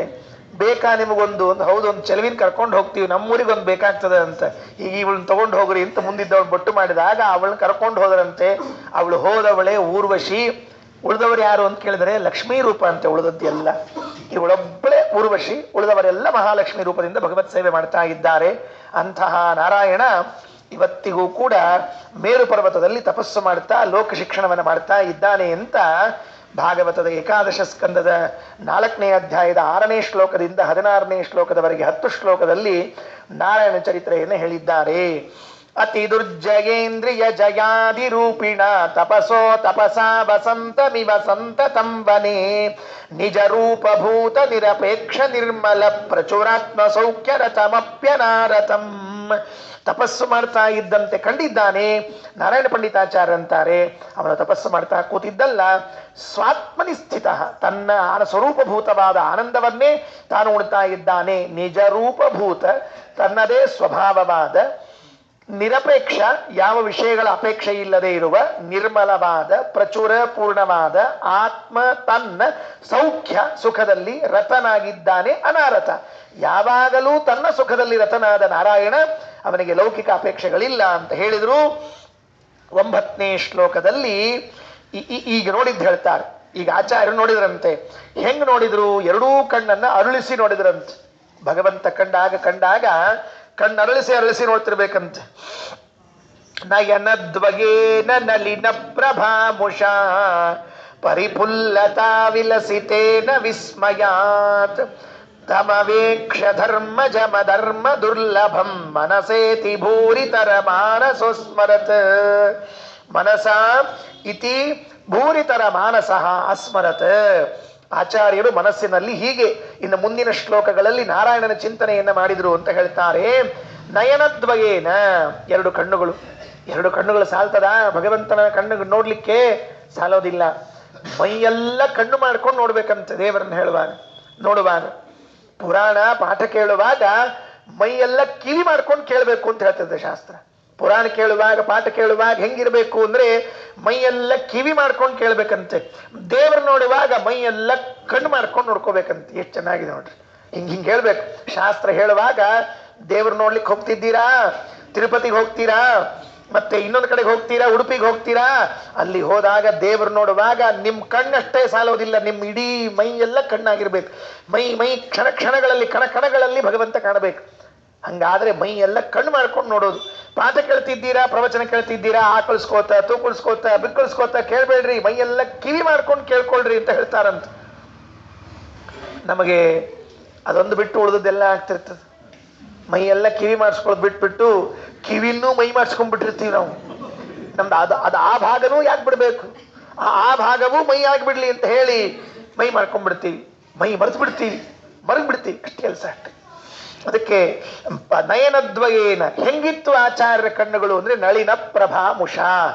ನಳಿನ ಅಂದ್ರೆ ಕಮಲ, ಅದರ ಪ್ರಭಾ ಕಾಂತಿಯನ್ನ, ಮುಷ್ ಅಂದ್ರೆ ಕಳ್ತನ ಮಾಡುವುದು.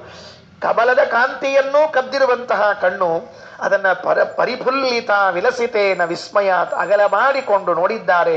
ಯಾರನ್ನು ನೋಡಿದರು? ಧರ್ಮಜಂ, ಯಮಧರ್ಮನ ಮಗನಾಗಿರುವಂತಹದ್ದು. ಆಶ್ಚರ್ಯ ನೋಡ್ರಿ, ಜಗತ್ತಿಗೆ ಮರಣ ಕೊಡುವನ ಮನೆಯಲ್ಲಿ ಅವನಿಗೂ ಮರಣ ಕೊಡುವನು ಹುಟ್ಟಿ ಬಂದಿದ್ದಾನಂತೆ.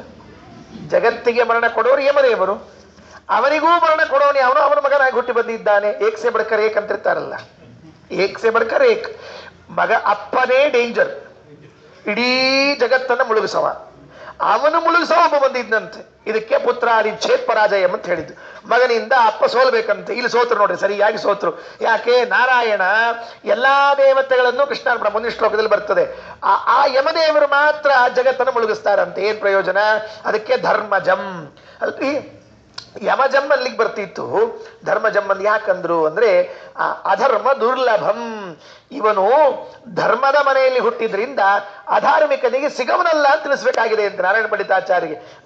ವಾಯುದೇವರಿಗೆ ಏನ್ ಹೇಳಬೇಕಾಗಿದೆ ಅಂದ್ರೆ, ಈ ಭಗವಂತ ಅಧಾರ್ಮಿಕರಿಗೆ ಸಿಗುವುದಿಲ್ಲ, ಅಂಥವರು ನೀವು ಹೋಗಲೇಬೇಡ್ರಿ ಅಂತ ತಿಳಿದುಕೊಂಡು ಹೇಳಿದ್ದಾರೆ. 10ನೇ ಶ್ಲೋಕ ಒಂದು ಓದಿ ನಿಲ್ಲಿಸ್ತೇನೆ. ಉಳಿದದ್ದನ್ನು ಮತ್ತೆ ನಾಳೆ ಸಾಯಂಕಾಲ ಸಿಕ್ಕಾಗ ನೋಡೋಣವಂತೆ. ಯಮನ ಮನೆಯಲ್ಲಿ ಬಂದದರಿಂದ ಮೊದಲು ಯಮನ ವಿಚಾರವನ್ನೇ ತೆಗೆದುಕೊಳ್ಳುತ್ತಾರೆ. ಏನು ಯಮನ ವಿಚಾರ?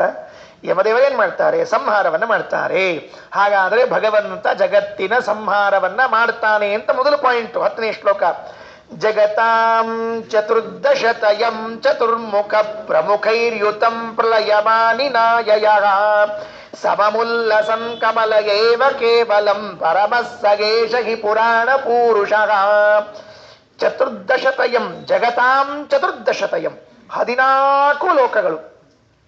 14 ಲೋಕಗಳಷ್ಟೇ ಅಲ್ಲ, ಚತುರ್ಮುಖ ಪ್ರಮುಖೈ ಯುತಂ, ಅದಕ್ಕೇನು ಅಭಿಮಾನಿಗಳಾದ 4 ಮುಖದ ನಾಲ್ಮೊಗನಿದ್ದಾನಲ್ಲ, ಆ ನಾಲ್ಮೊಗನಿಂದ ಆಳಲ್ಪಡುವ 14 ಮುಖದ ಲೋಕಗಳಿವೆ ಅಲ್ಲ, ಎಲ್ಲವನ್ನೂ ಸೇರಿ ಪ್ರಳಯಮಾನಿನಾಯ, ಪ್ರಳಯವನ್ನ ಮಾಡಿದ. ದೇವರ ಸಂಹಾರ ಕರ್ತೃತ್ವ ಗುಣವನ್ನ ವಾಯುದೇವರು ಚಿಂತನೆ ಮಾಡ್ತಾ ಇದ್ದಾರೆ. ಯಾಕೆ ಅಂತ ಕೇಳಬೇಡ್ರಿ, ಹೇಳಿದ್ದೇನೆ. ಯಮದೇವರ ಮಗನಾಗಿ ಬಂದದ್ದರಿಂದಾಗಿ ಮೊದಲು ಏನು ಗುಣ ಚಿಂತನೆ ಮಾಡಬೇಕಾಯಿತು ಅಂದ್ರೆ ನಾಶವನ್ನೇ ಚಿಂತನೆ ಮಾಡಬೇಕಾಯಿತು. ದೇವರ ಗುಣಗಳಲ್ಲಿ ಇದು ಮೊದಲು ಅದು ಆಮೇಲೆ ಅಂತ ನಿಯಮ ಇಲ್ಲ. ಮೊದಲು ಸೃಷ್ಟಿಯಾಗಬೇಕು ಆಮೇಲೆ ಹಂಗೇನಿಲ್ಲ. ಎಲ್ಲ ಗುಣಗಳು ಎಲ್ಲ ಕಾಲದಲ್ಲಿದೆ. ಆದರೂ ಈಗ ಇಲ್ಲಿ ಯಮಪುತ್ರನಾಗಿ ಬಂದದ್ದರಿಂದ ಯಮದೇವರು ಮಾಡುವಂತಹ ಕ್ರಿಯೆ ಸಂಹಾರ. ಜಗತಾಂ ಚತುರ್ದಶತಯಂ ಚತುರ್ಮುಖ ಪ್ರಮುಖೈ ಯುತಂ ಪ್ರಳಯಮಾನಿನಾಯ ಸಹ. ಪ್ರಳಯವನ್ನು ತಂದಿಟ್ಟನಂತೆ ದೇವರು. ಹೇಗೆ ಪ್ರಳಯ ಮಾಡಿದ ಮೇಲೆ ಏನಾಯಿತು ಅಂದ್ರೆ, ಒಂದು ಮಾತು ಹೇಳ್ತಾರೆ, ಪ್ರಳಯ ಮಾಡಿದರೂ ಕೂಡ ಸಮಮುಲ್ಲಸನ್ ಕಮಲಯೈವ ಕೇವಲಂ, ಲಕ್ಷ್ಮೀದೇವಿ ಜೊತೆಗೆ ಆನಂದದಿಂದ ಇದ್ದಾನಂತೆ. ಏನು ಬೇಸರ ಆಗಿಲ್ವಂತೆ ಅವನಿಗೆ. ಪರಮಸ್ಸಯೇಷ ಹಿ ಪುರಾಣ ಪುರುಷ. ಆ ನಾರಾಯಣನೇ ಈ ನಾರಾಯಣ ಅಲ್ವೋ ಅಂತ ಚಿಂತನೆ ಮಾಡಿದರಂತೆ. ಯಾವ ನಾರಾಯಣ? ಪ್ರಳಯ ಕಾಲದಲ್ಲಿ ವಟಪತ್ರದಲ್ಲಿ ಲಕ್ಷ್ಮೀ ಸಹಿತನಾಗಿ ಇದ್ದ ನಾರಾಯಣವೇ ಇವತ್ತು ಮೇರು ಪರ್ವತದ ಈ ಆಶ್ರಮದಲ್ಲಿ ಇದ್ದ ನಾರಾಯಣ ಅಲ್ವೋ? ಆ ಪ್ರಳಯ ಕಾಲದಲ್ಲಿ ಇರುವಂತಹ ನಾರಾಯಣ ಯಾರು ಅಂದ್ರೆ ಜಗತ್ತನ್ನ ನಾಶ ಮಾಡಿದ ನಾರಾಯಣ ಅಂತೆ. ನಮಗೆ ನೋಡ್ರಿ, ನಾವೇನಾದರೂ ಒಂದು ಯಾವುದಾದ್ರೂ ವಸ್ತುವನ್ನು ನಾಶ ಮಾಡಬೇಕು ಅಂತ ಆದರೆ ಬಹಳ ಮನಸ್ಸಿಗೆ ಖೇದ ಆಗ್ತದೆ ನಮಗೆಲ್ಲ. ಆದರೆ ದೇವರು ಇಷ್ಟು ದೊಡ್ಡ ಜಗತ್ತನ್ನು ನಿರ್ಮಾಣ ಮಾಡಿಯೂ ಕೂಡ ಏನು ಖೇದ ಮಾಡಿಕೊಳ್ಳದೆ, ದುಃಖ ಮಾಡಿಕೊಳ್ಳದೆ ನಾಶ ಮಾಡ್ತಾನಂತೆ ಜಗತ್ತನ್ನು. ಅದು ಹೇಗೆ ಗೊತ್ತಾಯಿತು ಅಂದ್ರೆ ಪಂಡಿತಾಚಾರ್ಯ ಶಬ್ದ ಸಮಮುಲ್ಲಸನ್. ಏನ್ ದುಃಖ ಆಗಿಲ್ಲ, ಆನಂದದಿಂದ ಇದ್ದಾನಂತ. ಅಲ್ರಿ, ಜಗತ್ ಸಂಹಾರ ಮಾಡಿದ ಮೇಲೂ ಆನಂದ ಆಗ್ತದ ಇದಕ್ಕೆ ಅಂತ ಕೇಳಿದ್ರೆ ಆಗ್ತದಂತ. ಯಾಕೆ ಅಂತ ಕೆಲವು ಕಾರಣಗಳುಂಟು, ನಾಳೆ ಹೇಳ್ತೀನಿ. ಜಗನ್ನಾಥದಾಸರು ಒಂದು ಮಾತು ಹೇಳ್ತಾರೆ. ಮಳಲ ಮನೆಗಳ ಮಡಿ ಮಕ್ಕಳು ಕೆಲವು ಕಾಲದ ಲಾಡಿ ಮೋದದಿ ತುಳಿದು ಕೆಡೆಸುವ ತೆರದಿ ಲಕುಮಿ ರಮಣ ಲೋಕಗಳ ಹಲವು ಬಗೆಯಲ್ಲಿ ನಿರ್ಮಿಸುವ ನಿಶ್ಚಲನು ತಾನಾಗಿದ್ದು ಸಲಹುವ ಎಲರುಣಿಯವೋಲ್ ನುಂಗುವಗೆ ಎಲ್ಲಿಹುದು ಸುಖ ದುಃಖ. ಏನ್ ಚಂದ! ದೇವರು ಸಂಹಾರ ಮಾಡಿದರೂ ಅಷ್ಟು ಚಂದ ಮಾಡ್ತಾನಂತ. ಅಡಿಗೆ ಕೆಡಿಸಿದ್ರು ಚಂದ ಕೆಡಿಸಿರ್ಬೇಕ್ರಿ. ಅಡಿಗೆ ಕೆಡಿಸಿದ್ರು ಚಂದ. ಅಯ್ಯ, ಅಡಿಗೆ ಕೆಡಿಸಿದ್ರು ಅಂತ ಹಿಂಗ ಅನ್ಬಾರ್ದು. ಎಷ್ಟು ಚಂದ ಕೆಡಿಸಿರಿ ಅಡಿಗೆ ಎಲ್ಲರ ಹಿಂಗ ಅನ್ಸ್ಕೋಬೇಕು. ಅದು ಕಲಾ. ಮಾರೋದು ಹೆಂಗೆ ಚಲೋ ಅಡಿಗೆ ಮಾಡುವಂತ ಹೆಂಗೆ ಅನ್ಸ್ಕೋತಾರಲ್ಲ, ಹಂಗ ಚಲೋ ಕೆಡಿಸಿರಿ ಅಂತ ಅನ್ಸ್ಕೋಬೇಕು. ಆ ಧೈರ್ಯ ಬೇಕು ಎಲ್ರಿಗೂ ಕೂಡ. ಹಂಗೆ ಬರೋದಿಲ್ಲ ಎಲ್ರಿಗೂ ಕೂಡ. ಗಡಿಗೆ ಹೊಡೆದ್ರಿ ಕೆಟ್ಟಾಗಿ ಹೊಡಿಬಾರ್ದು, ಚಂದ ಹೊಡಿಬೇಕಾದ್ರೂ ಕೂಡ. ಮಳಲ ಮನೆಗಳ ಮಡಿ ಮಕ್ಕಳು ದೃಷ್ಟಾಂತ ಕೊಡ್ತಾರೆ ಜಗನ್ನಾಥದಾಸರು. ಮಳಲ ಮನೆಗಳ ಮಡಿ ಮಕ್ಕಳು ಕೆಲವು ಕಾಲದ ಲಾಡಿ ಮೋದದಿ ತುಳಿದು ಕೆಡೆಸುವ ತೆರದಿಲ ಕುಮಿ ರಮಣ ಲೋಕಗಳ. ನಮ್ಮ ಮಕ್ಕಳು ಕರ್ಕೊಂಡು ಹೋಗಿರ್ತೀವಂತ ನದಿ ದಂಡಿಗೆ, ಬರ್ರಿ ಅಂತ ಹೇಳಿ. ಆ ನದಿ ದಂಡಿಗೆ ಹೋದಾಗ ಮಕ್ಕಳು ಉಸುಕಿನಿಂದ ಮನೆ ಕಟ್ಟಿರ್ತಾರೆ. ಮಳಲ ಮನೆಗಳ ಮಡಿ ಮಕ್ಕಳು ಕೆಲವು ಕಾಲದ ಲಾಡಿ. ಎಷ್ಟು ಸಂತೋಷದಿಂದ ಆಟ ಆಡ್ತಿರ್ತಾರ ಅಂತಂದ್ರೆ ಅವಕ್ಕೇನಿರಂಗಿಲ್ರಿ. ಇದು ನನ್ನ ಮನಿ, ಇದು ನಿನ್ ಮನಿ, ಇಲ್ಲಿ ನಾ ಬರ್ತೀನಿ, ಅಲ್ಲಿ ನೀ ಬರ್ತೀನಿ, ಇಲ್ಲಿ ಅಡಿಗೆ ಮನಿ, ಇಲ್ಲಿ ಇದ್ರ ಮನಿ, ಊಟ ಕೂಡೋಣ. ಆ ತಟ್ಟಿ ಅದ ಎಲಿ ಒಳಗೆ ಉಸುಕೊಂದಿಷ್ಟು ಹಾಕಿ ಅದ ಒಂದೆರಡು ಕಲ್ಲಿಟ್ಟು ಇದು ಬೋಂಡ, ಇದು ಚಟ್ನಿ ಅಂತ ಹೇಳಿ ಅದನ್ನೇ ಊಟ ಮಾಡಿ ಅದನ್ನೇ ಆನಂದ ಪಟ್ಟು. ಅಯ್ಯಯ್ಯೋ ರಾಮಚಂದ್ರ, ಏನಿರೋದಿಲ್ಲ. ಕೆಲವು ಕಾಲದ ಲಾಡಿ ಮೋದದಿ. ಬರ್ರಿ ಮನೆಗೆ ಹೋಗೋಣ ಅಂತ ಹೇಳಿದ್ರೆ ಸುಮ್ಮನೆ ಹೋಗ್ತಾವ ಹುಡುಗರು. ನಮ್ಮನಿ ಯಾರು ಬರಬಾರ್ದು, ನಮಗಷ್ಟೇ. ತುಳಿದು ಕೆಡಿಸುವ ತೆರದಿ ತುಳಿದು ಹೋಗ್ಬಿಡ್ತಾವ. ಯಾಕೆ? ನಾವಿದ್ವಿ, ಮುಗಿದೋಯ್ತು ಅಂತ ಹೇಳಿ. ಲಕುಮಿ ರಮಣ ಲೋಕಗಳ. ಹಾಗೆ ದೇವರು ಹಲವು ಬಗೆಯಲ್ಲಿ ನಿರ್ಮಿಸುವ ನಿಶ್ಚಲನು ತಾನಾಗಿದ್ದು ಸಲಹುವ ಎಲರುಣಿಯವೋಲ್ ನುಂಗುವಗೆ ಎಲ್ಲಿಹುದು ಸುಖ ದುಃಖ. ತಾನೇ ನಿರ್ಮಾಣ ಮಾಡ್ತಾನೆ, ತಾನೇ ಸಲಹತಾನೆ, ತಾನೇ ಸಂಹಾರ ಮಾಡ್ತಾನೆ. ಅವನಿಗೆಲ್ಲಿಹುದು ಸುಖ ದುಃಖ. ಅವನಿಗೆ ದುಃಖ ಆಗಬೇಕಾ? ಆಗೋದಿಲ್ಲ. ಅದನ್ನೇ ಪಂಡಿತಾಚಾರ್ಯರು ಸಮಮುಲ್ಲಸನ್ ಕಮಲಯೈವ ಕೇವಲಂ ಪರಮಸ್ಸಗೇಶ ಹಿ ಪುರಾಣ ಪೂರುಷಃ. ಈ ಜಗತ್ತನ್ನ ಸಂಹಾರ ಮಾಡಿ ಲಕ್ಷ್ಮಿಯಿಂದ ಆಲಿಂಗಿತನಾಗಿ ಆನಂದದಿಂದ ಪ್ರಳಯದಲ್ಲಿ ಮಲಗುತ್ತಾನಂತೆ ಅಂತ 10ನೇ ಪದ್ಯದಲ್ಲಿ ಭಗವಂತನ ಜಗತ್ ಸಂಹಾರದ ವಿಷಯವನ್ನು ಹೇಳಿದ್ದಾರೆ. 11ನೇ ಶ್ಲೋಕದಲ್ಲಿ ಜಗತ್ತಿನ ಸೃಷ್ಟಿಯನ್ನ ಮಾಡಿದ ನಾರಾಯಣ ಅಂತ ತಿಳಿಸಿಕೊಡ್ತಾರೆ. ಅದು ಏನು ಮಾಡಿದ ಅಂತ ಅನ್ನೋದನ್ನ ಮತ್ತೆ ನಾಳೆ ನೋಡುವ. ಶ್ರೀಕೃಷ್ಣಾರ್ಪಣಮಸ್ತು. ಅಕ್ಷಯಂ ಕರ್ಮ ಯಸ್ಮಿನ್ ಪರೇ